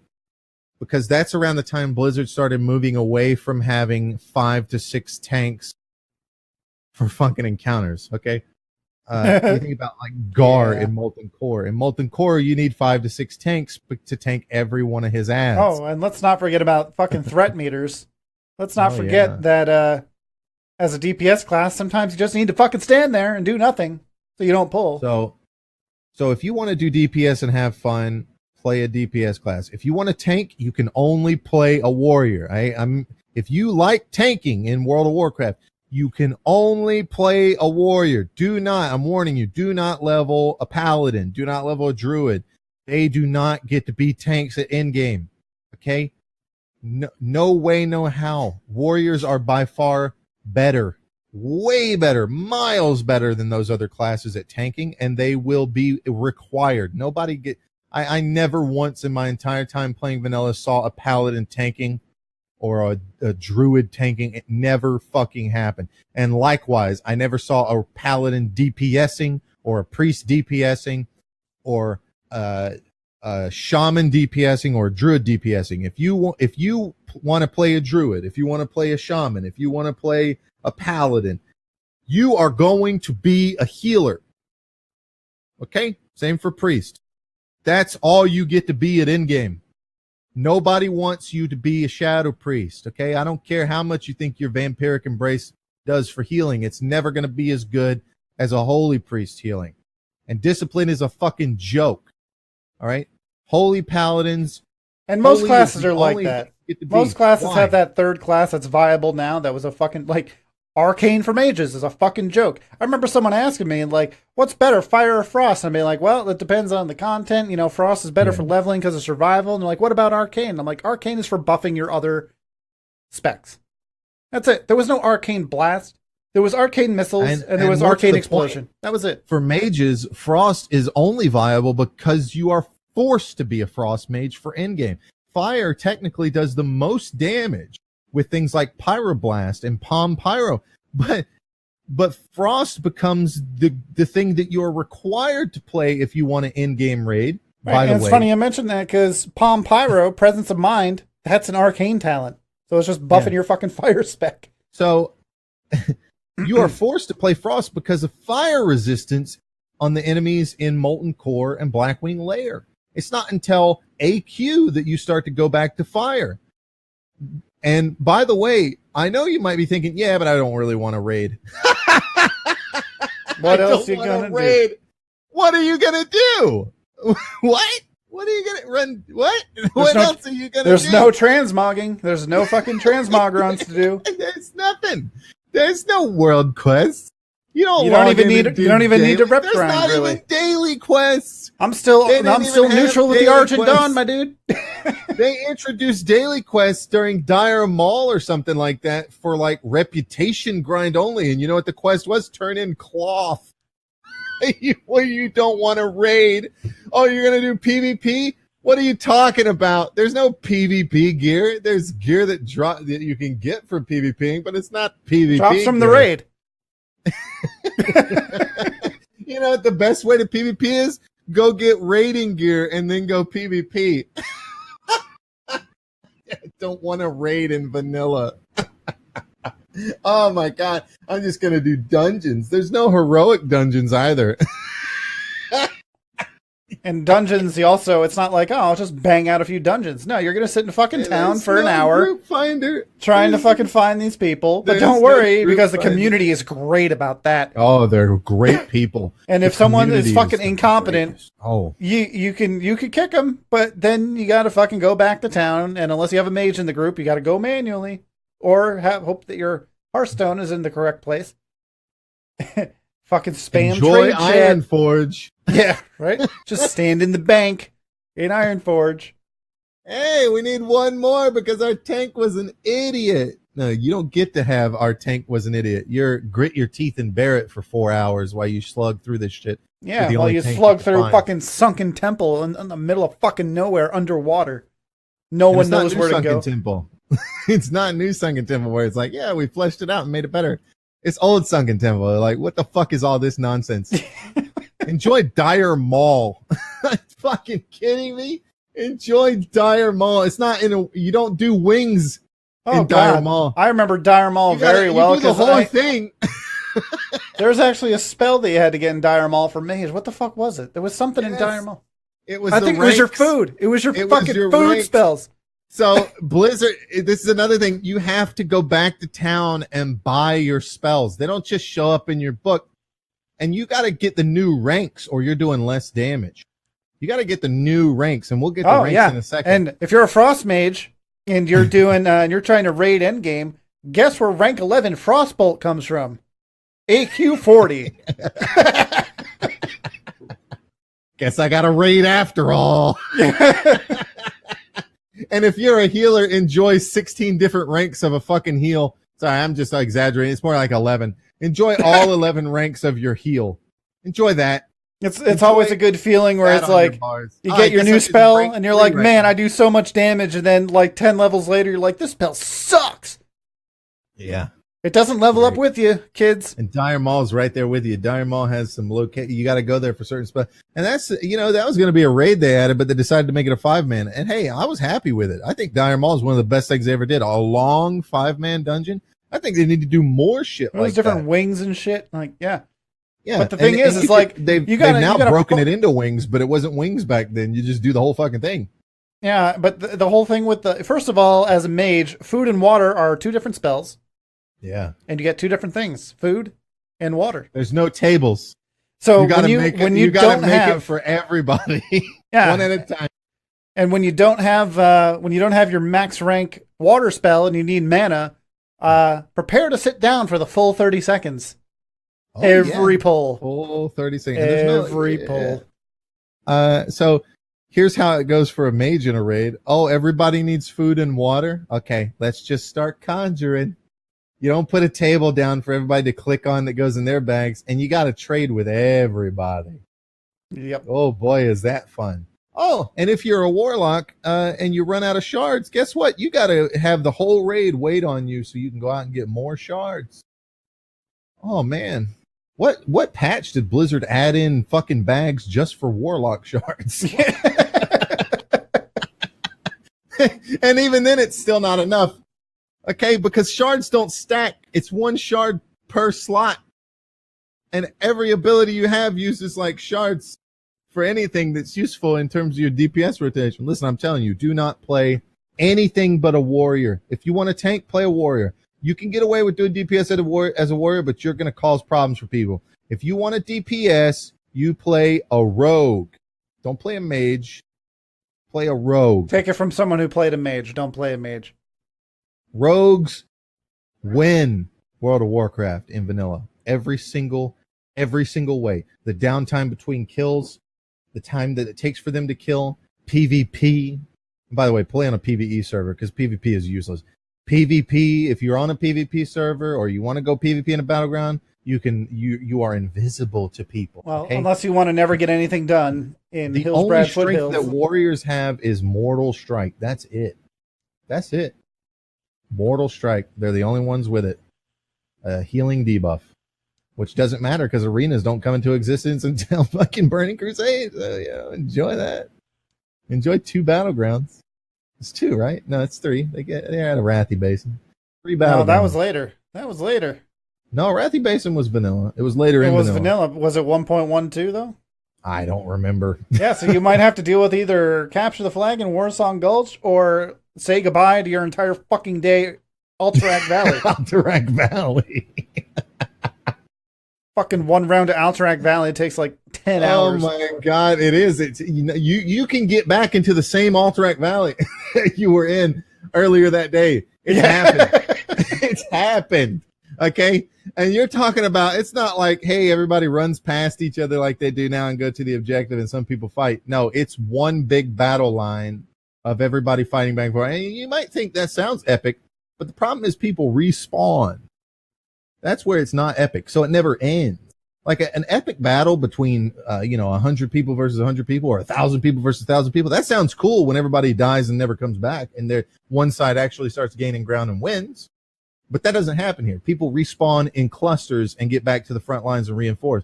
And if you're a warrior, your job is to charge in, AoE shout to fear people and hope that some of the healers or something get feared into your line and then die. That's your objective. If you're a rogue, you're supposed to kill the rest before that 30 seconds is up. Picking off people that are running back or picking off some healers really quick before you vanish and get out of there. Oh, by the way, vanish is broken, so it's not amazing. I'm not going to say that it's amazing. I'm saying rogues are the best, but it still sucks for rogues because vanish is broken still, as it has been since vanilla, and there is no cloak of shadows. So if you get one dot on you, you're done. Your vanish don't count for shit. You're only going to be in vanish for like half a second before they find you again. You better hope you get away with sprint in that 1 second, because you fuck. Let's see what. Questing in Stranglethorn. Guess where you have to go? Stranglethorn, the number one reason to play a PvE server. It's fucking terrible. Oh, what are the rewards for doing Alterac Valley and Warsong Gulch again? Oh, just some gear set. A single gear set. It's not as good as the raid set that you probably had to get raid gear in order to do well in Alterac Valley. Nobody's going to invite you to a raid if you're wearing it gear set, because all it says is all I do is PvP. I don't know what the fuck I'm doing in this raid. Yeah. No. And there's no. It's just a set PvP. that sucks. It doesn't have PvP. It doesn't have PvP stats on it because there were none. Let me tell you something. Battlegrounds suck. If you want a PvP, you can roll on a PvP server, but only do world PvP because Battlegrounds suck. Okay? And if you're going to do world PvP, play a rogue. There's no other class you want to play.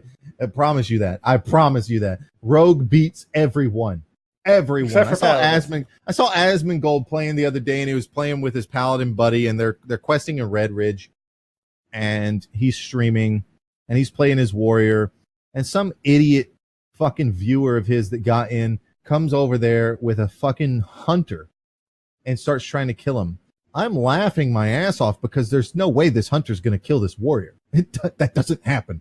Okay? Because you don't have disengage. You don't have anything but wing clip. And you can't shoot anyone within 8 meters of you too. So you can't shoot anyone that's right next to you. So as soon as that warrior gets that charge on you or intercept, you're donezo, buddy. The only thing that this guy could effectively do was slow his stream down, and the only reason why Asmongold kept dying was because he would keep pulling ads.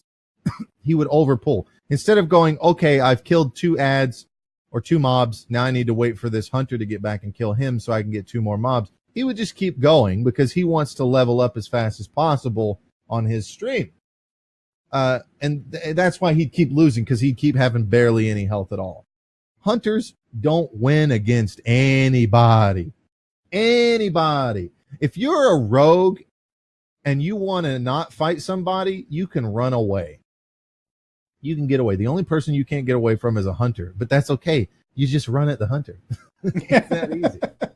It's that fucking easy. When you see a hunter, don't run away. Just fucking kill him. What is he going to do? He can't disengage from you. You got crippling poison on him. He can't get out of that. Because if he trinkets out of your crippling poison, guess what? Just reapply it immediately with your auto attack. As a mage, all you had to do was figure out the range and get into that sweet spot where you're too close for them to shoot and too far away from them to melee. Oh, did I mention that zone? Did I mention that hunters and warriors can slow people with things that trigger the global cooldown, but rogues just apply it with auto attack. Just fucking play a rogue. Okay, you're gonna be a god until diminishing returns come into existence. Give me a break. You kill people so fast too, by the way. It's literally cheap shot as your opener. The mage blinks away. You laugh as you initiate sprint and vanish at the same time. And he doesn't know where you are. And you cheap shot him again. And now you just eviscerate him to death. Which only takes like 2 auto attacks because you're cloth. That's right. The only thing that really rogues have trouble with are plate wears. And hey, that's only because he's got frost armor on. If it's a priest, just fucking ambush him. He dies immediately. Just fucking immediately die. And if he doesn't die, you can just immediately follow it with a 2 combo point eviscerate, and he's done. Yeah, that's your existence as a priest, by the way, on a PvP server. Oh, I'm just standing here talking to my friend. It usually doesn't start. It's usually just, hey, I'm standing here talking to. Whoa! Why did it spin around in a circle? The only problem you're going to have with as a rogue is a warrior, but that's because most people don't know how to play the rogue. Okay, expose armor and evasion. But then he can overpower. So what? What are you talking about? What, you want to get hit by his mortal fucking strike and his execute, you dumb shit? If you think as a rogue you don't use evasion against a warrior, you don't know how to play. Okay? Oh, there's also reagents. You know all those reagent vendors that don't sell shit? If you want vanish, you got to have vanishing powder. Yeah, if you're a mage and you want to teleport, you need a rune of teleportation. You want to create a portal, you need a rune of portals. You want to use slow fall, you need a light feather, which is great because sometimes you really, really need a slow fall at late level, but you got to go back and kill those level 12 fucking birds in Westfall to get the light feathers. You can't buy light feathers. You got to kill birds. You better hang on to those. Hey, God. If you want to make bank, play a rogue and put all them feathers you got leveling up on the auction house. Get used to. Hey, is there any mages out there that can port me? Yeah, sure. 1 gold, please. Yeah, because the mage has got to pay for his fucking reagents. Yep. Nowadays, it's just a tip. Back in the day, it was required. It's a service. Enjoy. Hey, and if you want to buff people as a paladin, get them fucking Burger King tokens. Oh, yeah, and if you want to do a group buff as a mage, you got to buy that fucking reagent. When did they add in group buffing? I don't know. That might not have been vanilla. When did they add in group buffing? I don't know. Look it up. That you need a reagent to do it, though. Otherwise, you're sitting there casting arcane intellect on everyone. All right, arcane intellect for you, and for you, and for you, and now I got a drink. Hold on, just wait like 30 seconds. I'm like really thirsty after doing that. Okay, and you, and you. Enjoy doing that to 40 people. Yeah, there used to be add-ons just to buff your entire raid with one button. God, it was terrible. I can't wait. And this is all when people can only get to level 30. Wait till they start getting endgame and shit and realizing that there's even more. And they come out with another post. Here's a post 3 times as long of things that really aren't bugs, you guys. Remember this is how it was. It's just going to take some time. People might be willing to look past all this and accept it if there's a community, but there's not going to be a fucking community. No one gives a shit. Even with a community, people won't look past it at all. There's no fucking way. There's no fucking way. I hope like BlizzCon 2 years from now, it's that one dude who said you think you do, but you don't. God, I hope he just comes out with a shirt that says "Told you so." Told you so. And then he goes and slowly comes up to the mic and is like, "Told you so." And drops the fucking mic and just walks off the stage. That's BlizzCon. End of BlizzCon.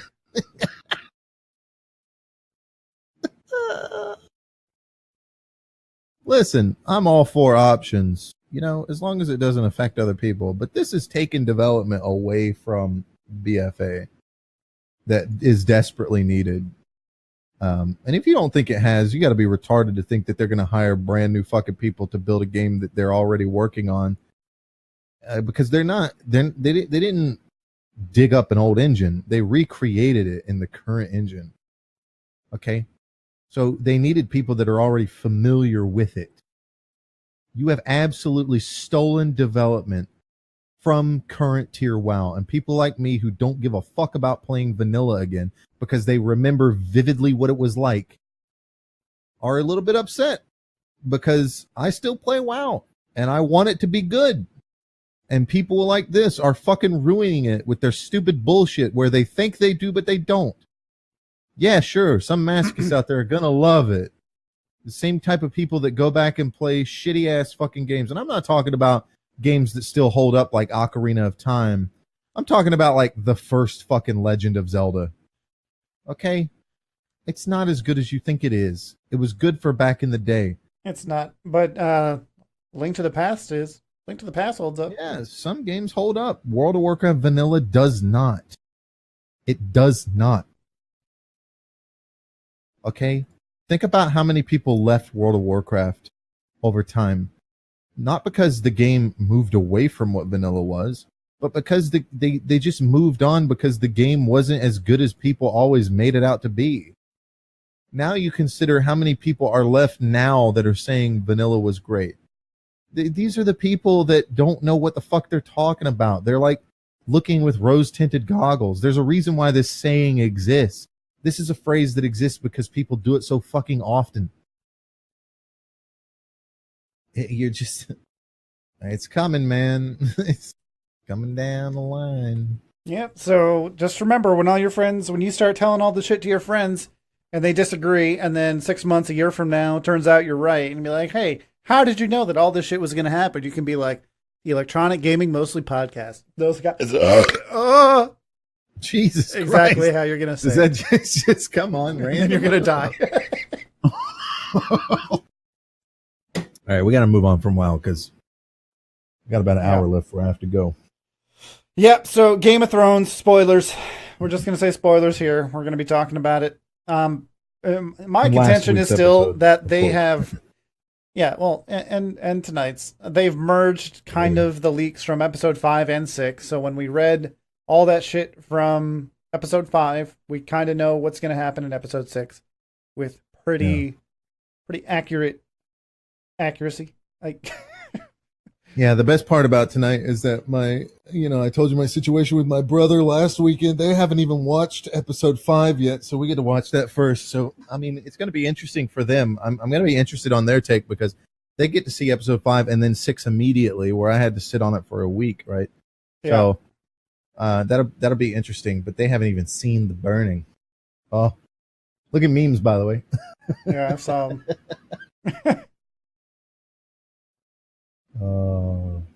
Did you ever see the one that I posted? The kid getting baptized?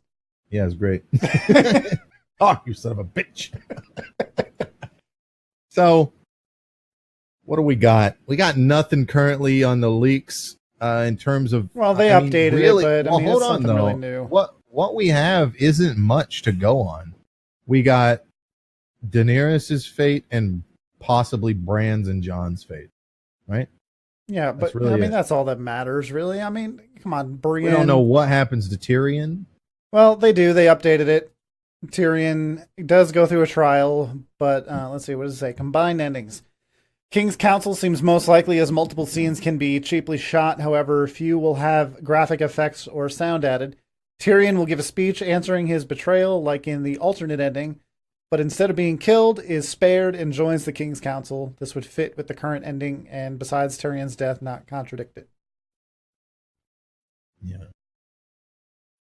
So, yeah, Bran becomes king because the council voted him in. Jon kills Dany. Jon takes the black for some fucking reason. I don't know if he takes the black. I think it just goes north. Yeah, I think it just goes north. I like what some people were saying where they were like, man, what if it pans over to Tyrion and he's like, I vote for Bran, but his eyes are white. It pans over to the next guy. It was a meme. Yeah. Let me see if I can find it while you're talking. Just go through that first compilation of spoilers for Game of Thrones episodes 4 through 6. I'm not on that, but I think... Look, just because you're not sub to it anymore doesn't mean you can't look. You fuck. Fuck that place, okay? I think you know, a It's lot like of we're people past are the point of upset. theories. It's Yeah, kind we're of not really. It's not really theories at this point, right? It's more like you're not. Most people don't like endings. It's that's just a fact. If you look through, and I would challenge people to do this because I know a lot of people are upset about it. I know Monty's upset about it, and if he listens to this podcast, people like Monty can take in solace what this means. Like most people don't like endings to things because endings. We don't want an ending. Endings are endings are. I think all endings are bittersweet because you want an ending to some degree because you don't want to just be left out in the cold. You know, there's a lot of things out there no. where I mean, it you doesn't got to come do to the an ending end and it right. feels empty. But at the same time, I think I think some of the best endings are the ones where they are kind of left feeling a little empty. I take The Last of Us for an example. The Last of Us ending is really good.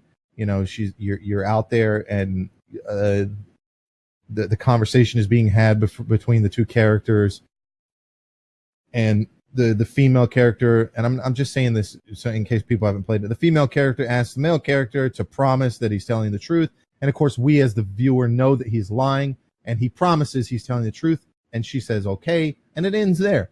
And you know that he's lying, but it makes you think deeply about why he's lying and what real people would do in that situation. And that's a good ending because it leaves it empty. And of course they got the second game coming up, so that you have that emptiness there that can lead on, but can also just have stopped there. Could have just ended there. Same thing with Metal Gear Solid. You know, Snake's at the graveyard. He's about to shoot himself in the head. He can't do it. You know, Big Boss shows up, having his body been reconstructed. Where we're not going to get into the crazy Kojima stuff, but in terms of the good writing aspects of it, you know, he knows he's going to die because he knows that there's a second round of Fox Die that's been put into Snake, a better version of it. And, you know, he's obviously on the target list because it's being done by this AI trying to eliminate these bad actors, as it claims. And he's there knowing he's going to die because he wants to finally wrap it all up with Snake, who's probably the closest thing he's ever had to a son. And he gives him this whole talk and all this stuff. And it really invigorates Snake to go live out the rest of his days in Alaska and just kind of enjoy what he has.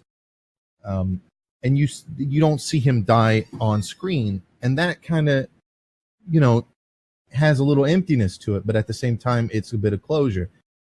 I think what's happening here in Game of Thrones is you're not getting that. You're going to get some of that emptiness, Well, but you're also going to get some closure. My problem isn't how everything or that everything happened, it's how it happened so quickly. And it kind of pisses me off that like HBO was willing to give them more time and more money, and they just wanted to go on and do other things, and we're like, no. And I think the most bullshit comment that they make is that, oh, we always knew it was going to be 73 hours, and it ended up being about like, fuck that. You didn't start writing the show thinking, yeah, 73 hours. That's exactly how long we need. Like, well, I mean, George Martin says something interesting in some of his interviews. He says he wants to end it in 7 books, as an example. I'm just using this as an example. George says he wants to end it in 7 books because, you know, 7 kingdoms and 7 gods and all that stuff. He says it would be kind of cool, but if it comes down to it, he'll do an 8th book because what's more important is ending it. Yeah. And I think they maybe wanted very to cool end it that on 7 seasons. George R.R. Martin is beta testing his ending on all of us. But here's what I will say about the 8 seasons. I think maybe they did want to do 7 seasons, but I think the mistake they made wasn't going too fast currently. I think it was going too slow in the beginning. You know, season 1 I think is perfectly paced. It's a mixture of both. I think they did too much in 6 episodes. I think like 10 episodes would have been good. 10 would have been better. Absolutely. Even though technically we are getting 10 episodes in terms of runtime, I think it would have been better to span them into 10 episodes just because of the things that you would show. Like, even though, like, for example, it makes sense that Daenerys goes fucking crazy and burns everyone. But, I mean, it just feels weird because they built it up for 7 seasons that she always has that in her, but she would never do something like that. Right? And she's shown through her actions time and time again that she doesn't like when innocent people die. And they don't really do a very good job of kind of building that up and kind of explaining why she did that shit. That's a yes and no, I think. There's been plenty of times where Dany has, you know, not really cared about innocent people dying at the behest of her own safety. You think about like in Marine when they're in the arena there and she's being attacked and all these innocent people are dying. She's not doing anything to protect them. She doesn't stay there with Drogon and fight off all of these guys. Yeah, but she also locks up her dragons for killing one child. Yes, because she's pressured into doing it by everyone else. She's pressured into doing that. You know, you look at the face she makes when her own brother's being killed. She doesn't care. And then you have all these things where like Olenna is telling her to be the dragon. You know, you got a lot of this stuff where it's like, you know. And the thing is like they don't really explain why the bell set her off until I honestly think inside the episode thing. Like that's the kind of shit you got to put in the show. I think they should have done a flashback right there at that moment. I know it's a little cheesy sounding, but I think at that moment they should have done a flashback of her father being killed and the city being attacked and sacked by the Lannisters, you know, when Tywin rode in on his horse. You know, Tywin, I think a lot of people forget, and this has been explained in the series, during Robert's rebellion after, you know, Jaime kills the Mad King right as his father's at the gate. And his father's demanding that the gates be open because at the time, Tywin Lannister is a bannerman for the Targaryens. In fact, he was handed the king until Jaime was made. I'm not going to get into that, but he was handed the king for the longest time under Aerys Targaryen, the Mad King, who was only called the Mad King after he was killed, by the way. He wasn't called the Mad King all the time. Yes, he would burn people alive and shit like that, you know, because as like a punishment. But you have to understand the whole process. A lot of this is a whole process. So, and I think a lot of people don't make these connections very well. When we learn that Lyanna Stark and Rhaegar Targaryen were in love with each other and that his marriage was annulled, things start, it really molds things differently from what we know throughout the whole show and even the books up until that point. From that, starting, you know, until that moment, it is believed that she was kidnapped and she was raped and she was held against her will. And Robert Baratheon was this kind and noble man who, you know, was supposed to be wedded to her till you combine the Baratheon and Stark houses together. And that, you know, Ned Stark's father and oldest brother went to King's Landing demanding that she be returned under the pretense that she was kidnapped and all of that against her will. And that's what started the war of Robert's rebellion. Yeah, well, I blame Ned Stark. If he hadn't convinced Robert Baratheon to not send more assassins after Daenerys, it would have been a lot different. Well, so hold on a minute, because I'm getting to the point here, which is once we learn that Jon is the love child, not the love child, but the legitimate heir to the throne through the process of Rhaegar and Lyanna being married and an annulment to the marriage and all that shit, you start to realize that there's no possible way Robert Baratheon couldn't have known that Lyanna did not want him. That's just not how these things go. You start to understand that it's more likely that Lyanna kept giving Robert the cold shoulder and had more of an eye for Rhaegar, and that Robert did not like that. And that the whole process of Robert's rebellion began on a lie that was likely started by Robert Baratheon out of greed and jealousy for Lyanna Stark.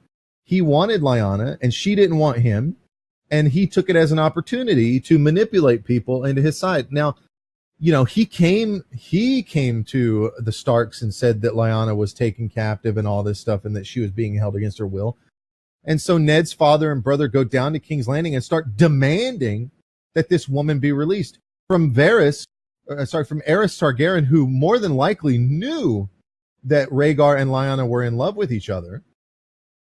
And how dare you come and demand something like that from the king, you know? And that sets off the whole process. So it really comes down to a lot of people that we thought, and even we even see like the Ned Stark thing. You know, we're told that Ned was this honorable man that was so honorable that he let his friends stab someone in the back. And instead of like going, hey, that's not cool, we got to nurse this guy back to health and help him out because that's the honorable thing to do, he just stabs him. He just ends his life. He capitalizes on that backstabbing. So a lot of what we are told, and it's really that concept of history is told by the winners, is a lie or some variation of a lie. Even the thing with Jaime, I don't think it's really been talked about, and I don't think we'll get a definitive. But I think the whole thing where Jaime's sitting there talking about he did what he did to save King's Landing and the people of King's Landing is a lie. And I think the prospect of him going to King's Landing and not trying to save people, but instead trying to get to Cersei as quickly as possible proves to us that it's a lie, that he was likely doing it for his father and his family, as he's always done since forever. That's what he cares about the most, is his family. Sure, he certainly probably has feelings for Brenna, but more than likely he has more feelings for his family and cares about his family and the survival and existence of his family more so, that he's willing to take that risk of dying just to be next to the woman he's always loved in her, probably what's her biggest moment of need for somebody like him. Now, when we think back on Aerys and the overthrown, you have someone who's supposed to be an ally demanding that the gates are open. The gates weren't smashed down. There was no siege of King's Landing.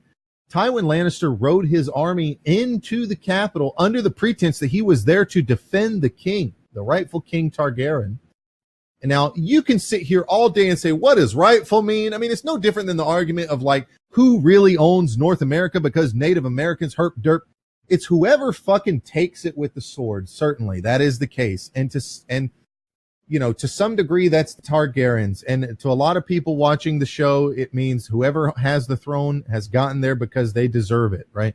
So if Daenerys comes and takes the throne by force, she fucking deserves it. This idea of like, it's hers by rights, the whole Stannis argument, it's mine by rights, is fucking stupid. What right gives you the throne? Your brother usurped some people? That's the only right. If you can't take it by force, you don't fucking deserve it. So that's kind of the concept I think that Dany has started to develop, and more so to the point, her fucking family was not just, it wasn't like the king was killed and then the children were like, okay, now you live with us or whatever. They systematically tried to eradicate that family. You know, the Martell children, the Rhaegar's 2 children with the Martell girl were killed by the Mountain, directly given order by Tywin Lannister. We all know that's true. I mean, it hasn't been confirmed by Tywin himself. I mean, the Mountain said it, and we all know that's true. I mean, the Mountain pretty much confessed to it as he killed the Viper. But we run into these situations where these evil people who were really the evil ones wiped this family out of existence. And for what? Because a girl fell in love with a prince and they got married in secrecy, and some jealous man tried to make people believe that she was kidnapped against her will. We know that's not true. And then her whole family is wiped out of existence because of that.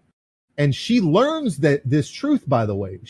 Let's not forget that Dany's not in the dark. She learns the truth that her brother, who supposedly her whole life she was told was a rapist and the murderer and kidnapped this girl, and that's why Robert's Rebellion happened. She learns that, no, that's not true. Here in front of me, the man I've fallen in love with is their child, and he's told me that their marriage was annulled, that it was a legitimate marriage, and that's his claim to the throne. That means that the fucking Robert's Rebellion thing was a complete fucking lie. My entire family wiped out from a lie. And she learns that not during Meereen or before Meereen, but after Meereen, after she's come and she's here right there in the crypts of Winterfell, right before the Night King arrives. That's when she learns it. And she has barely any time to put it together. And then we see her in episode 5. She's sitting there looking out along the, what kind of things is she running through her fucking head as she's sitting there looking out along the bay?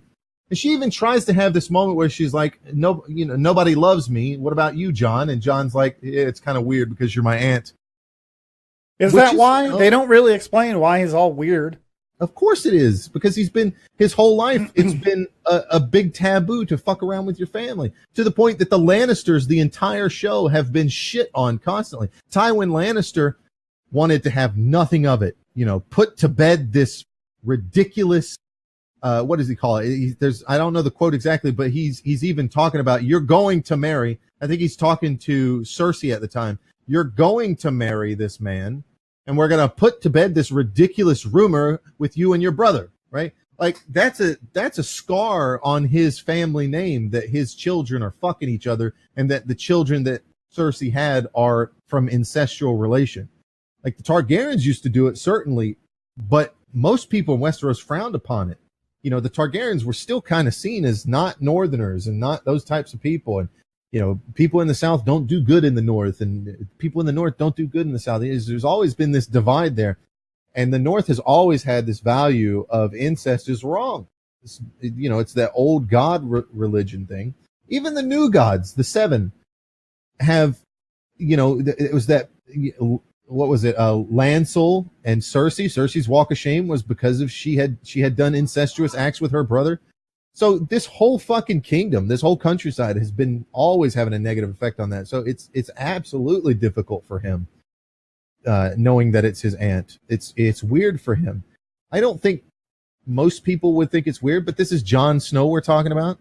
You know, I mean, you got to kind of put it in perspective. If it's difficult, right? Because you're finding out that this really hot chick that you're banging is your aunt. It's really difficult. You're about the same age as her. It's really difficult to imagine just being able to call that off completely, because what most people know what love is and how that affects people. But for Jon, he's supposed to be this really noble guy that, you know, is very serious. I mean, he still kisses her. I think that when he kisses her, that should be enough, but it's not enough for her, because for some, you know, she's doing that stupid woman thing where it's like, you don't kiss me like you used to. Bitch, I kissed you. What do you want? You want me to go do that thing with my tongue right now? Jesus, fuck. We're about to go to war. You know. But she even says rage or fear. I think fear is what I'm going to have to use. So I mean, obviously she goes too far, and we're supposed to see that as the viewer. We're supposed to be Tyrion in that moment with our mouth agape. You know, what the fuck is she doing? Absolutely, that's what we're supposed to do. But at the same time, it's not justifying what she's doing, but at the same time, I don't think it's coming out of nowhere. I think there's a lot of things that people don't pick up on, and it's just simply because it's not written in crayon for people. When it comes to taking in movies and film and television and books, you have to be able to look a little deep. And sometimes that's not going to be right away. And it's understandable that people are like, what the fuck? And they let their emotions drive them in the heat of the moment. But you're supposed to step back and let the emotion flow away, and let the rationality and the logic come over you, because emotion drowns those things out. You know, that even in our politics and everything else we talk about day to day, emotion it's really kind of a sin, like one of those ancient cardinal sins of something you're not supposed to let control you, because emotion is what leads you to cheat on your wife, or emotion is what leads you to make brash decisions in the heat of a moment that you'll regret later, right? Emotion is what Daenerys allowed to overwhelm her in that moment that let her fucking burn people, you know, and Jon is able to suppress his emotions and try to hold people back. And then he strikes down a Lannister soldier out of fear for his life. Like, emotions are very powerful, and that's most of our writing and our different literatures and entertainments have to do with emotion and the struggles that humans have with emotions all the time. And I think it's important that I know it's difficult. I'm not going to say that I don't have times where emotion sits on me and blocks out my ability to reason. I like to consider myself as somebody that can be reasonable in the moment, but sometimes anger and frustration and even doubt as an emotion. You know, I'm watching that episode and I'm doubting these leaks, and you know, they start happening, and it gets me to kind of enjoy the episode a little bit less to some degree, because I don't think if I would have went into that not knowing the leaks, I wouldn't have had that situation happen where I would have enjoyed the episode less. As soon as Tyrion mentions bells, you're like, oh, fuck. Right. And it really affects you, because, and I don't think it's because Davos said in like season 4 or something like, I've never known bells to mean surrender or something. It's like, right. You can't pretend that you can't cherry pick the shit in the past and be like, oh, see, it was setting it up, and then other shit completely contradicts it.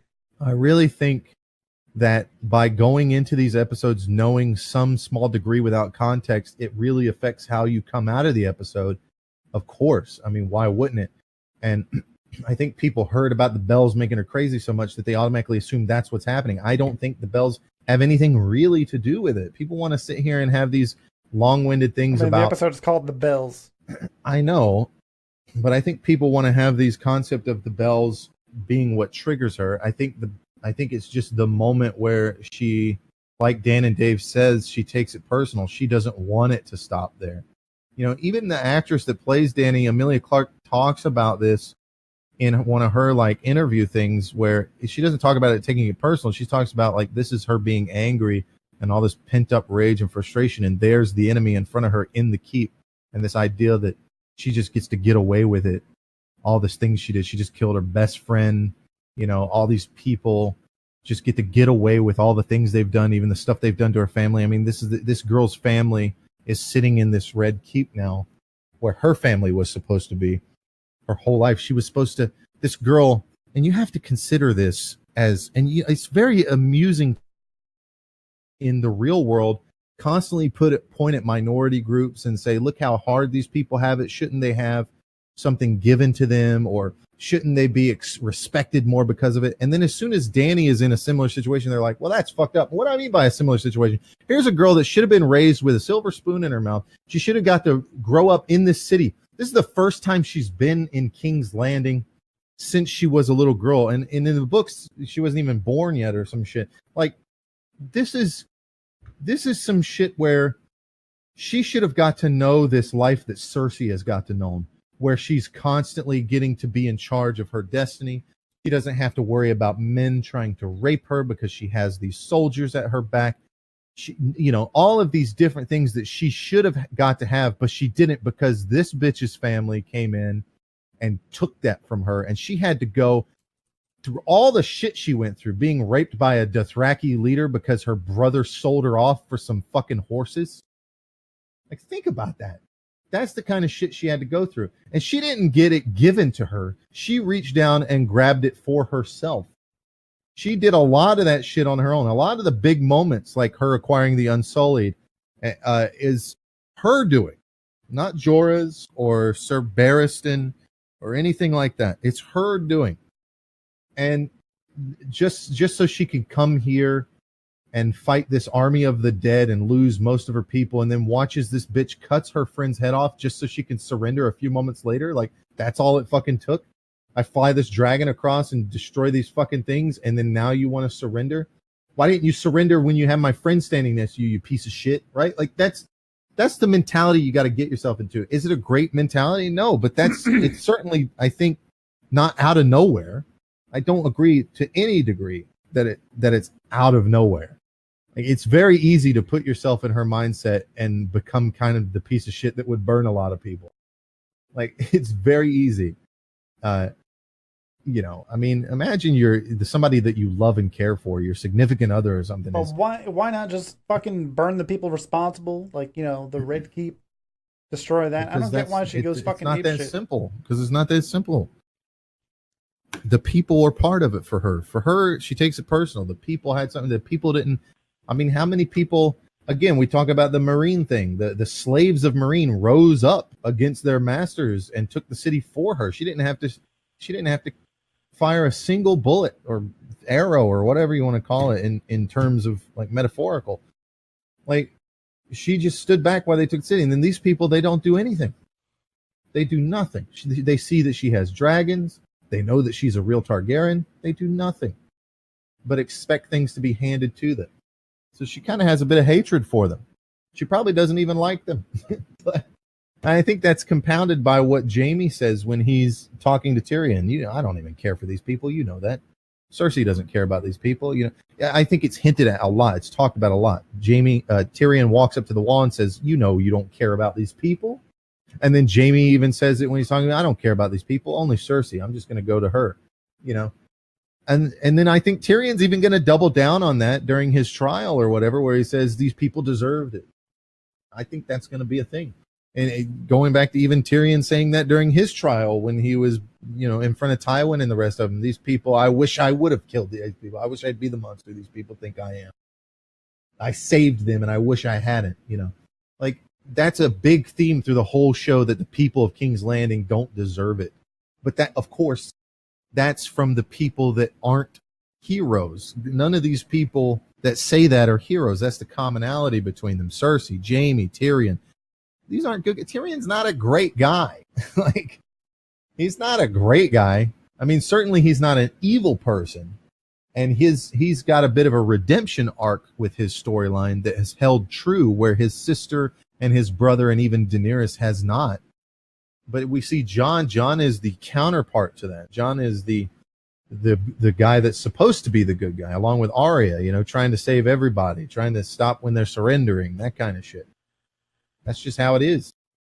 I mean, I think the major point is that Dany's always been willing to do things like this. But more to the point, she's not a child of Westeros. She's a child of Essos. She's an outsider.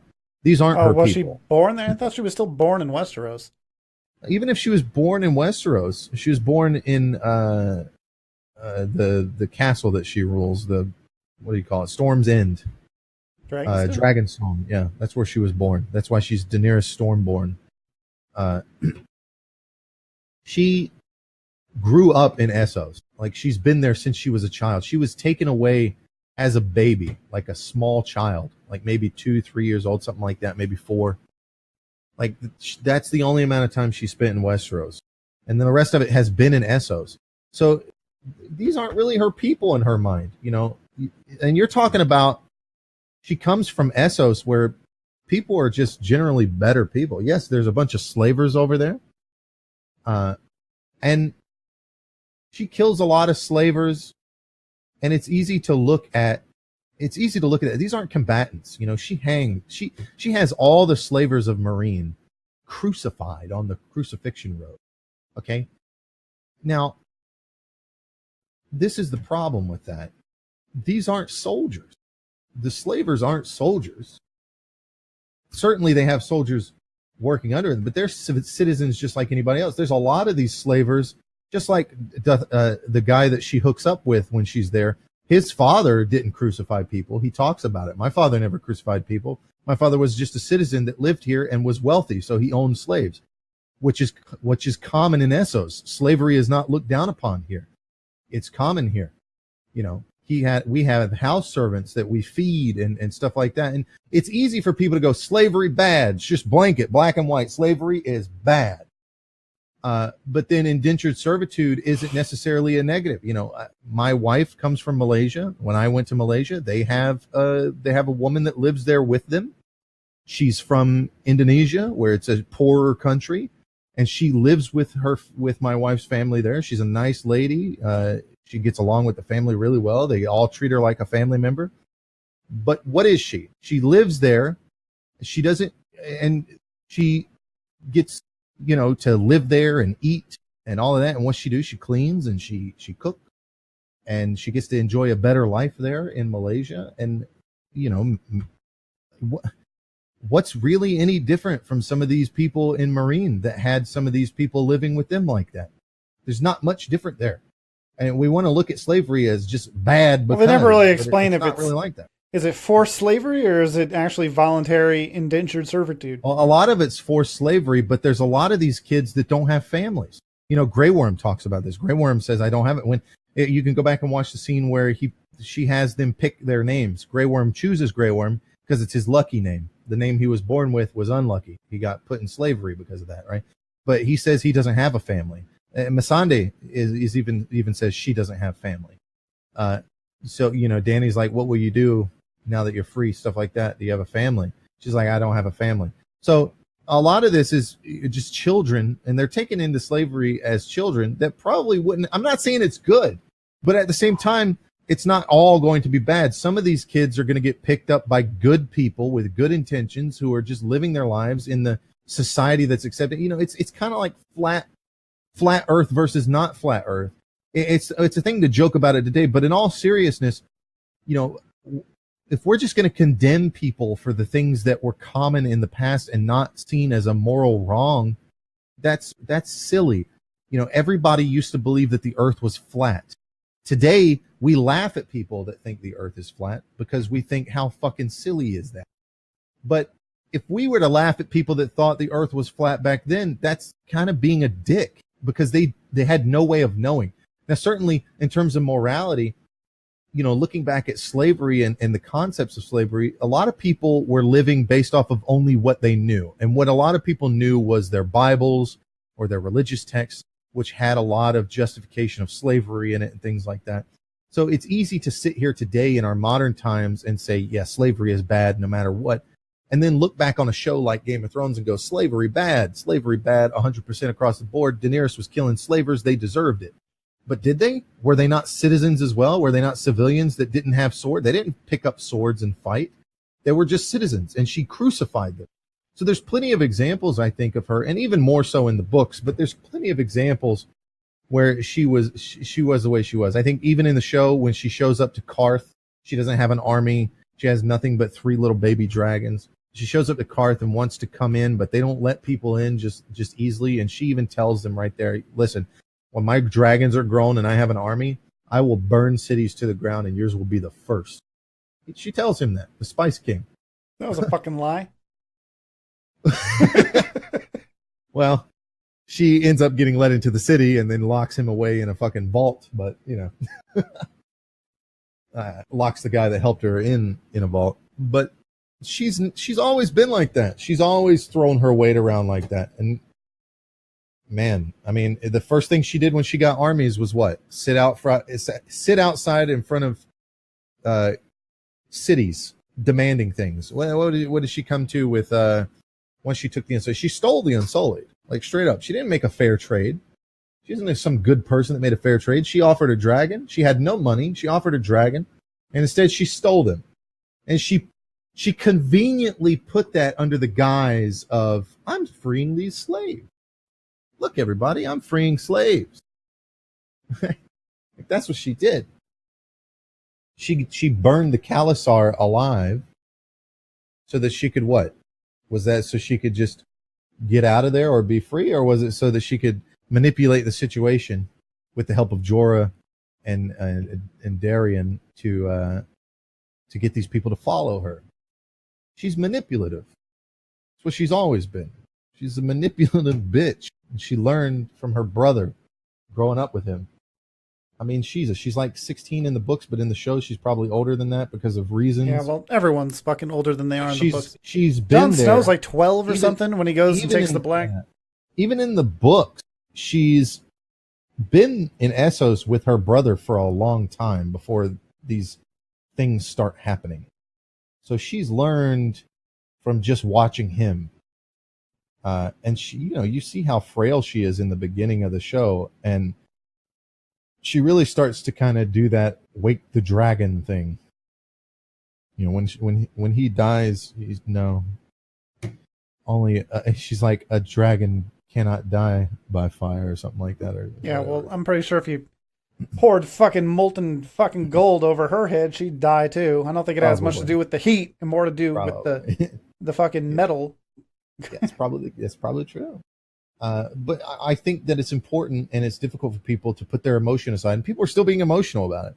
You got to put it aside and let your rationale and your logic kind of direct you by remembering stuff. I think an important thing that people can do is rewatch this. And I mean, it doesn't, for me, it has nothing to do with that. I mean, like I said, I get all that stuff. It just didn't feel right seeing it happen that quickly.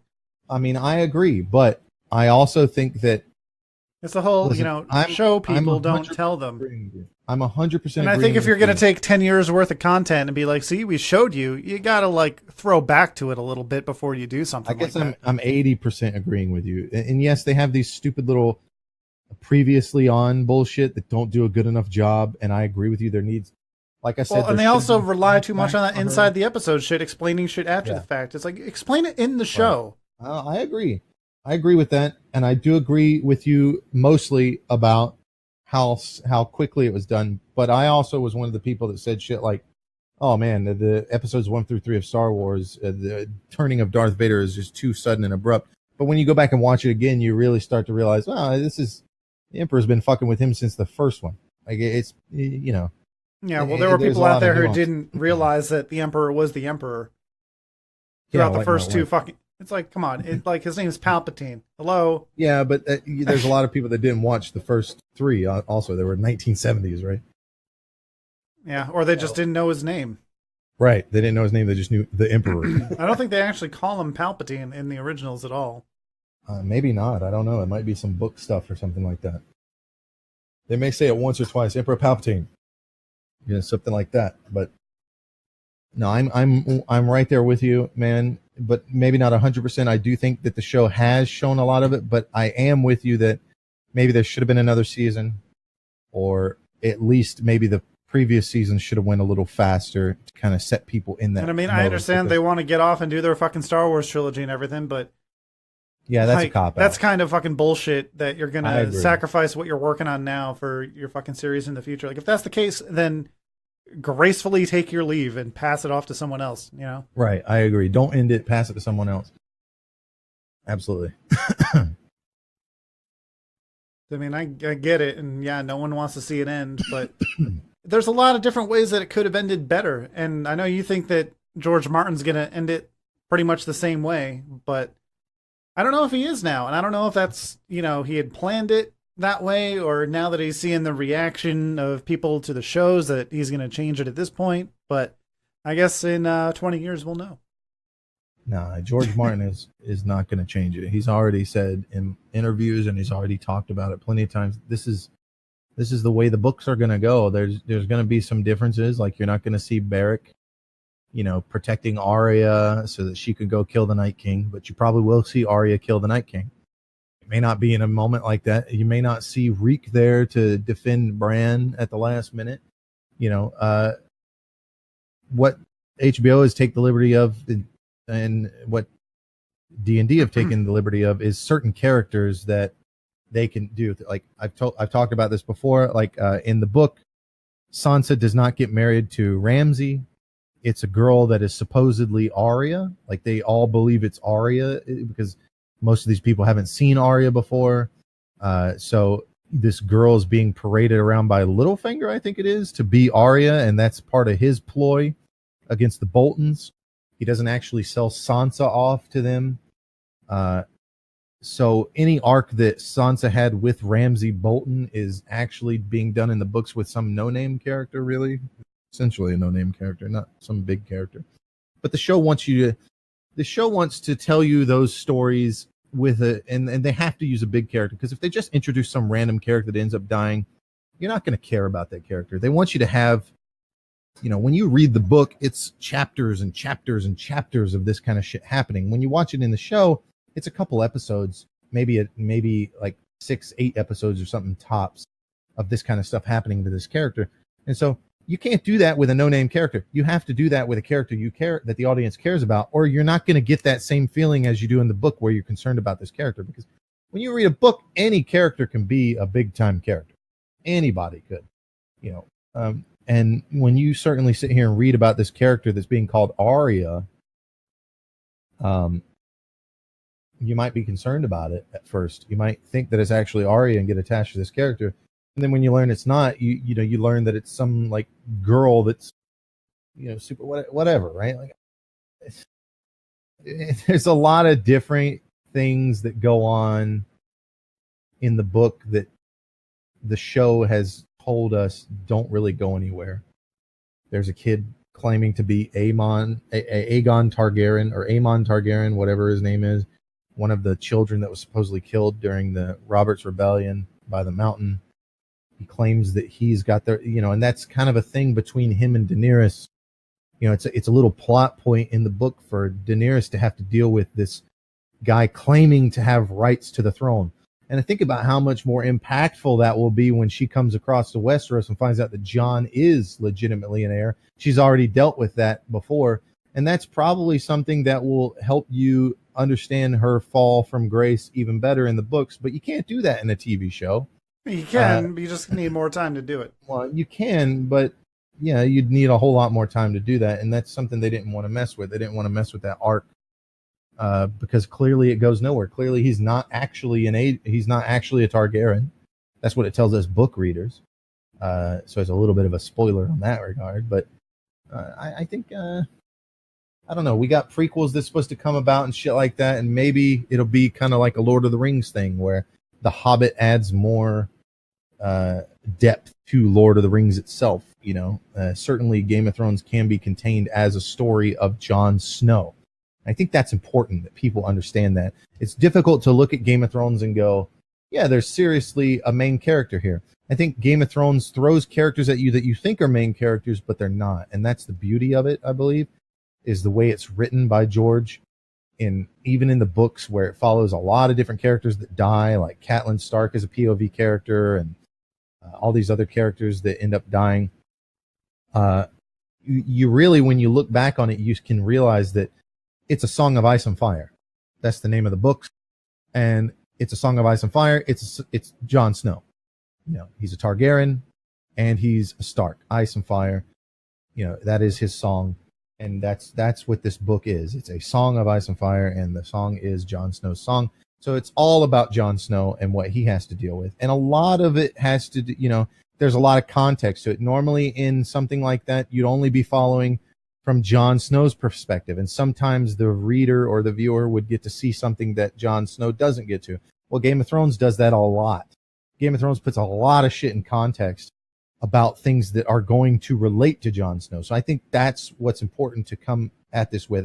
Dany is not a hero. Dany is not a main character. Dany is an influence, a force that is being acted upon Jon Snow, and that's going to change his character to some degree, right? So I think that's the interesting thing about Game of Thrones, is it's something that we've never really seen before being done like that. Normally it'd be very apparent that Dany isn't really a main character and that she's just there as a love interest for Jon, and also somebody that has a big effect on him. Similar to Ygritte. If you look back on Ygritte, was more apparent. A lot of people thought Ygritte was going to be a main character and were surprised when she dies. To the degree that, and you could see what she was really, when you look back on it, you see what she was meant to do. Her purpose was to make Jon a better person. He goes north of the wall. He finds love in these people that have been vilified to him this whole time. He falls in love with this woman, to the point where she dies in his arms, and he probably wishes he could take some of it back, but he stayed true to his honor and his word as a Night's Watchman all the way to the end. And he probably regrets that to some degree, but he learned from it and he grew from it as a character. And that's what a story is. It's following a character and developing that character. And sometimes characters around them have a little bit of development, but it's not about them. I think that's important. It's like Final Fantasy games. Final Fantasy games are really about a main character, and then there are the side characters, or the support characters is what you would call them. Certainly they have their own stories, and some of them survive and have good endings, and some of them grow and learn from things. And that's what's good about Final Fantasy games, is you get a lot of character growth on all these different characters that you might like. But not all of them are going to be what you want them to be, and I think that's important. I think people assume that Daenerys was the main character of this show. And I think that's just a ruse that George Martin has put into place, where he doesn't want you to know what the main character is, because he doesn't want you to think that any one person is protected or going to be safe all the time. Well, what do you think about what's probably going to come to pass based on the leaks? Like, do you think Jon going north and Bran being king or leader of the council or whatever is a good idea? Well, I don't have a degree in writing, and I'm not a writer, but I do think I can write good stories. I mean, I think most people do. But me personally, of course, I think I can write good stories, and I think I could write a little bit better of an ending to that. I think it would be better to have Bran go turn into a tree or something, or maybe he does that. Maybe that's the whole point is, we have all these weirwood trees up north because they still respect that religion. And then this seven gods thing has been kind of destroyed by Cersei. And maybe that's what's going to happen. Maybe Bran eventually turns into a tree. What about last minute some comebacks? Kind of sequel shit. Do you think that Stannis is really dead? Do you think that the Night King is going to show up at the end? I would love to see the Night King. I know a lot of people don't want that, but I would love to see something where it's like, the whole Azor Ahai prophecy wasn't about this iteration. I like the idea that the Lord of Light and the Great Other are constantly battling each other and picking champions every several centuries or something like that to fight against each other. And 8,000 years ago, the Lord of Light was losing for a long period of time against the Great Other, and then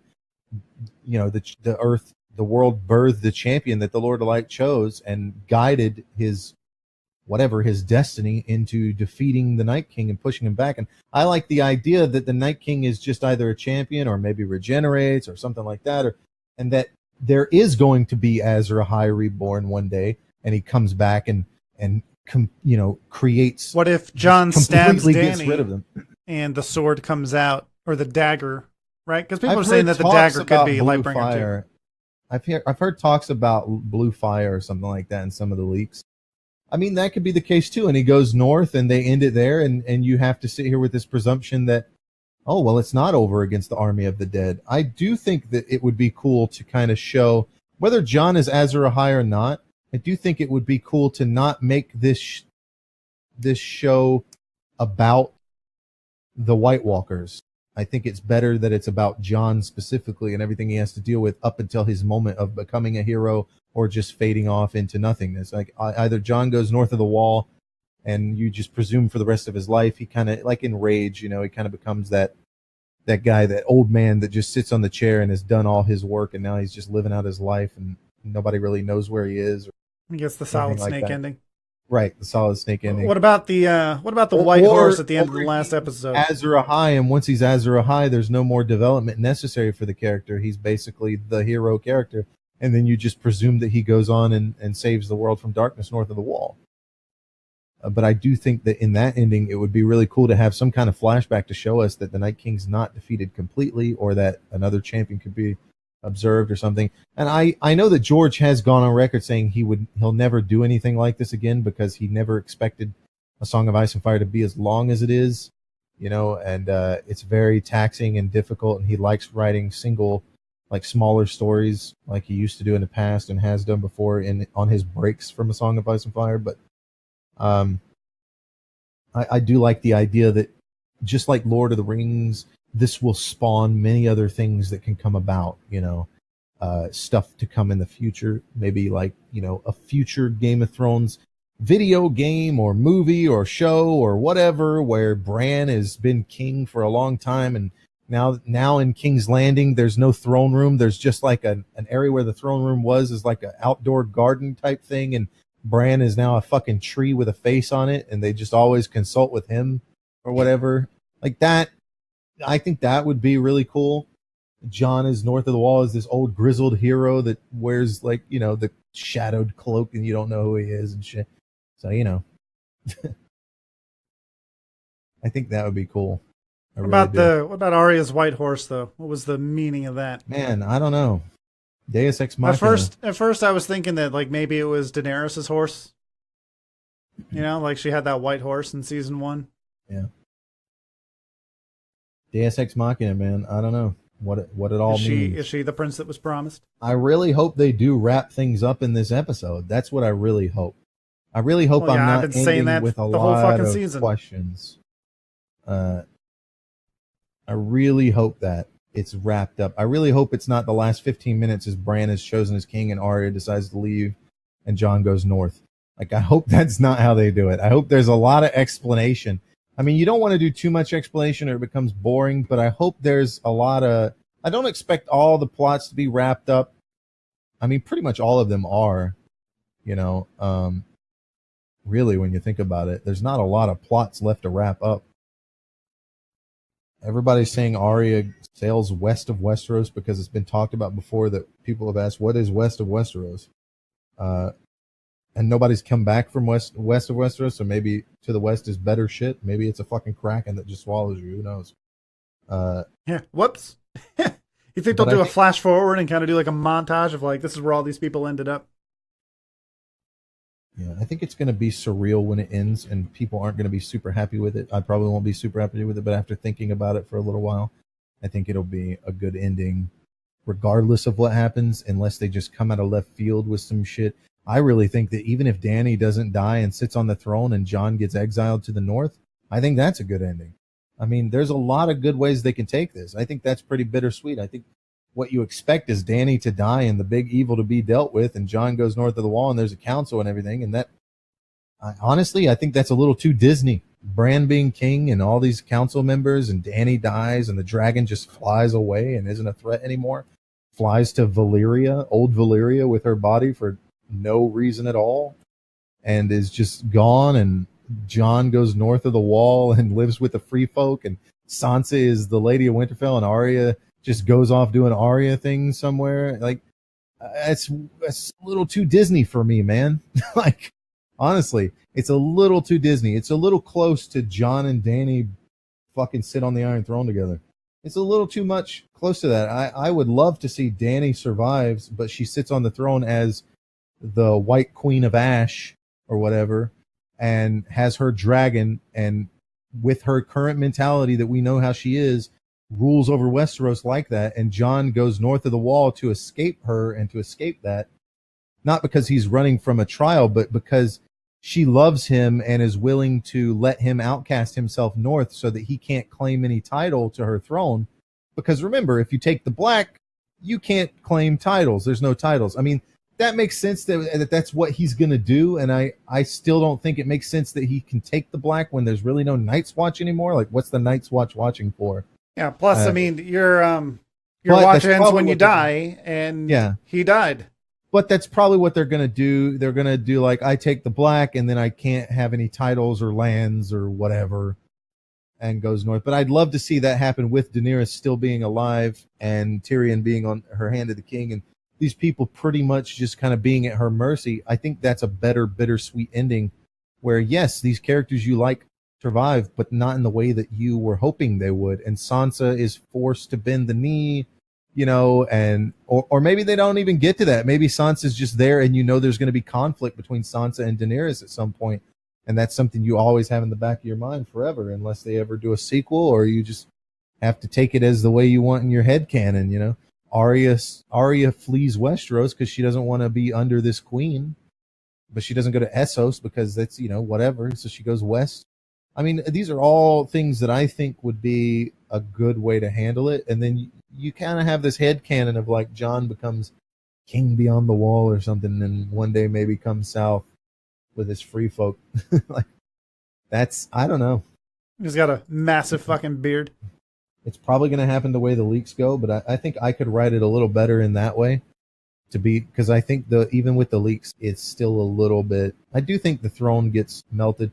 I don't think she doesn't get to sit on the throne. It doesn't make sense that in the preview she walks out of the keep, but she never sat on the throne while she was in the keep. Why would she do that? You gonna tell me she never sits on it? Maybe she never sits on it in that she has Drogon burn it. Like, maybe she's standing there and Jon's in there with her and Drogon burns it or something. I don't know how they're gonna fit Drogon in that fucking red keep there. Yeah, whatever. We'll see how it goes, I guess, tonight. In 3 hours. Yeah, I'm going to order Chinese food and depression eat. I might get a milkshake or something. Oh, right. I said I was going to get a milk. Well, I can order from Postmates, so I can have them get all my shit and then also a milkshake from somewhere. Yeah, your wife's not going to be there for it, right? Yeah. Well, I'll tell you what. Afterwards, I'll be on Facebook, so I can pop in Discord too. It's not a problem. It might be hot as fucking balls, and hopefully it'll be cooling off by then. It's already hitting peak heat right now. No, I mean, I'm just, when I take Sundays off, I do the podcast, but I don't play games or anything. Yeah, whatever, man. It's my mental day of rest where I just lay on the couch like a fat sack of shit and just eat food and it's everything, pet my cats. I need some me time. Yeah, people severely underestimate the value of downtime. You're one of those people that works all the time? Stop. It is a nice little irony to have the kid that started it all with this whole War of the Five Kings pushed out of a fucking, you know, he's always being told by his mother not to climb things and not to, it's basically his mom telling him not to have big goals or aspirations. And then he becomes a cripple and goes through this whole journey and becomes basically a living demigod and gets the throne. It is a little ironic, I guess. It's a bit of irony there that he's the one that sits on the throne, because if it wasn't for him being pushed out of that tower, none of this shit would have happened. Yeah. So, you know. Well, there's a lot of shit like that, like with Ned, and if he hadn't done the things he did, I mean, that's kind of how it works. Well, I think a whole lot of it falls on Bran, because, you know, the prospect of that causes Bran to go north of the wall, and he gets marked by the Night King, which is the only reason why the Night King comes south. I mean, you could make the argument that the Night King had no intention of going south if it wasn't for Bran. See, but that's another thing. It's like, Bran, what a wasted opportunity. Like, what does that mark mean other than he can go into that cave where the last three-eyed raven was? He knows where he's at all times. That's but so what? Well, I mean, he wants to kill him. Right, but he could have just fucking marched south and killed everyone and maybe found Bran along the way. But, like, why is he specifically going after Bran? Because he wants to kill the three-eyed raven. The three-eyed raven brought Bran north only because he felt the need that there always should be a three-eyed raven. Maybe does there need to be, really? I mean, what does that even mean? Yeah, exactly. They don't explain. Well, we'll learn about that, I think, in the prequel. I think the prequel is going to touch on that very heavily because it's called The Long Night and it has to do specifically with the White Walkers. And this is a show that's going to be about the White Walkers. So I think, for people that were wanting more of that, that's where that's going to be. This show has been about Jon Snow, 100%. 100%. It's been about Jon Snow and all the people that are connected to him or have an influence on him. And, in a weird way, we followed characters, like I said, that probably shouldn't have been followed in a normal standard storytelling environment, but I think that's what makes it great. You follow Ned Stark for all of season 1 and you think it's about him, but it's about Jon Snow, this bastard that's going north of the wall to take the black, and then Ned gets killed and you're like, what the fuck? And then Robb Stark jumps up and you're like, oh, it's Robb. Robb's been the one the whole time. And then what the fuck? Is it Dany, I guess? Dany's been alive all the way till the end. Nope. Psych. It's Jon, bitch. It's this bastard nobody that happened to be the chosen one. I mean, I think most people didn't really care about Jon until around season 4, season 5. I think nobody really cared about him till that point. He wasn't really a favorite character. I think most people had Tyrion after season 2, right? I think people liked Tyrion a little bit, but he was not really seen as this great character until around season 2, and you start following him through with all that in King's Landing. With his protection of Sansa and all that. And people didn't like the Hound at first until he started protecting Arya. And even the point where Arya gets taken by the Hound and he's kind of seen as a piece of shit up until you start to realize he actually cares for this girl. And he's funny and a great character. So I think the beauty of this show is that it circumvents all the expectations that you normally have. And I think people just naturally want to latch on to whatever characters are left and go, this is the main character, this is the main character, this is my favorite. But I remind people, stop picking favorites in Game of Thrones. It will do you no good. I mean, it's easy to pick a favorite now on the last episode, right? That's easy. But I think people picking favorites is what really got them in trouble. And people have always had this, people want to make a big deal about this ending. Like, oh my God, never has the Game of Thrones community been like that. Yes, they have. Go back to the Red Wedding. I mean, if you can find archives on the internet, there's people that say, I'm not watching this show anymore. It's bullshit. They just kill characters for the sake of killing them. Like, people have said this all the time. It makes no sense. Why would Walder Frey do that? It's against the rules of inviting people into your house. All these fucking things people say all the time. Why would Catelyn Stark run up there and grab her like that when she could have survived? Like, blah, blah, blah. This is the first time I've actually just been surprised by something a character has done that kind of goes against what they've kind of set up. It's like Walder Frey, you could have been surprised at what happened at the Red Wedding, but that totally fits with his character, right? Daenerys, I mean, you got to read pretty deep into it, and even then, it's not because she's been battling the whole time between being a good person and fucking murdering people. I think she's been manipulative the whole time, and it's hard to see when a woman's being manipulative like that, or a man for that fact, like when they're really fucking good at it. She's gotten really good at manipulation. I don't even think she really loves Jon as much as she claims she does.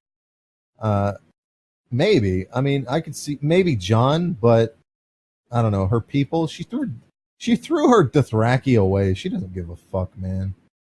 She doesn't care. I'm surprised she didn't roast some of her own men. She probably did.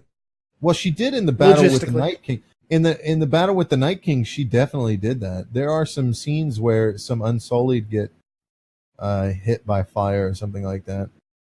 Or I might be thinking about something else, like back when Drogon showed up or something.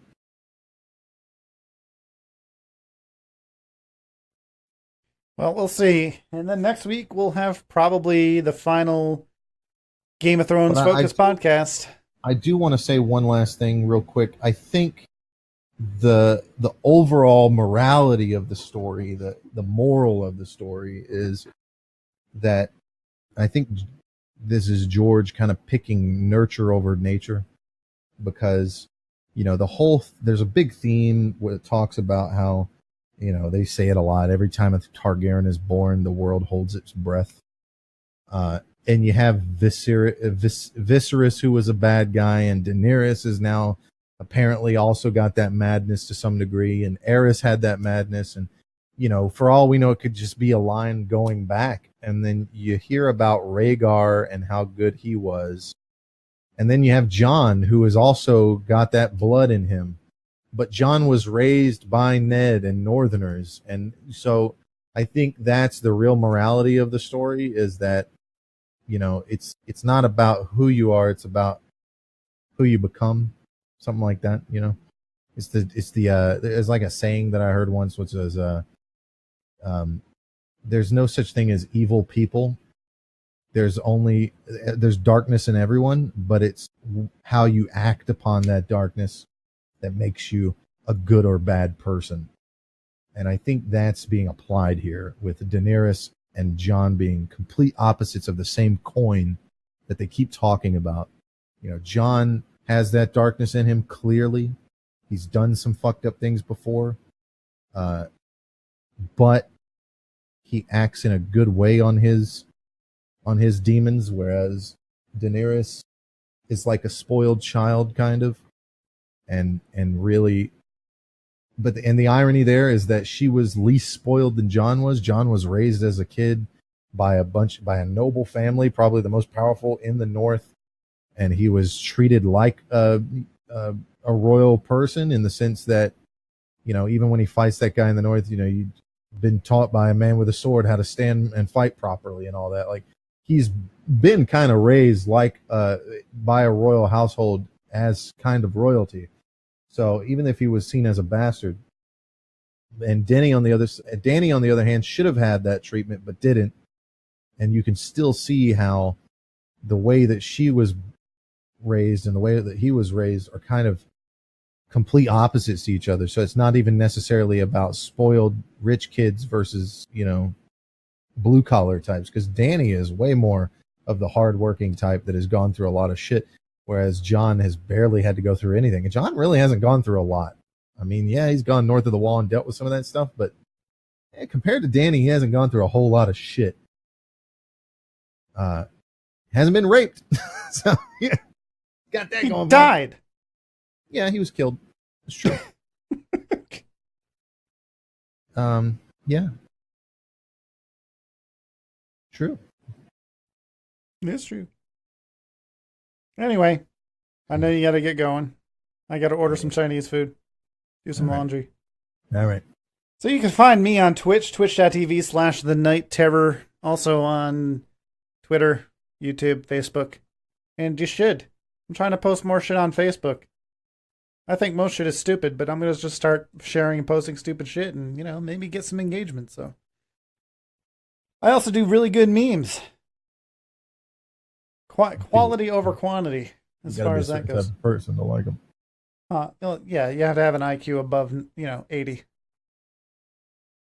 It's not really on the nose like most of this shit that gets 50,000 upvotes on Reddit. Like, let's find one. There's bound to be one right towards the top. Let's see, what is it? Hold on.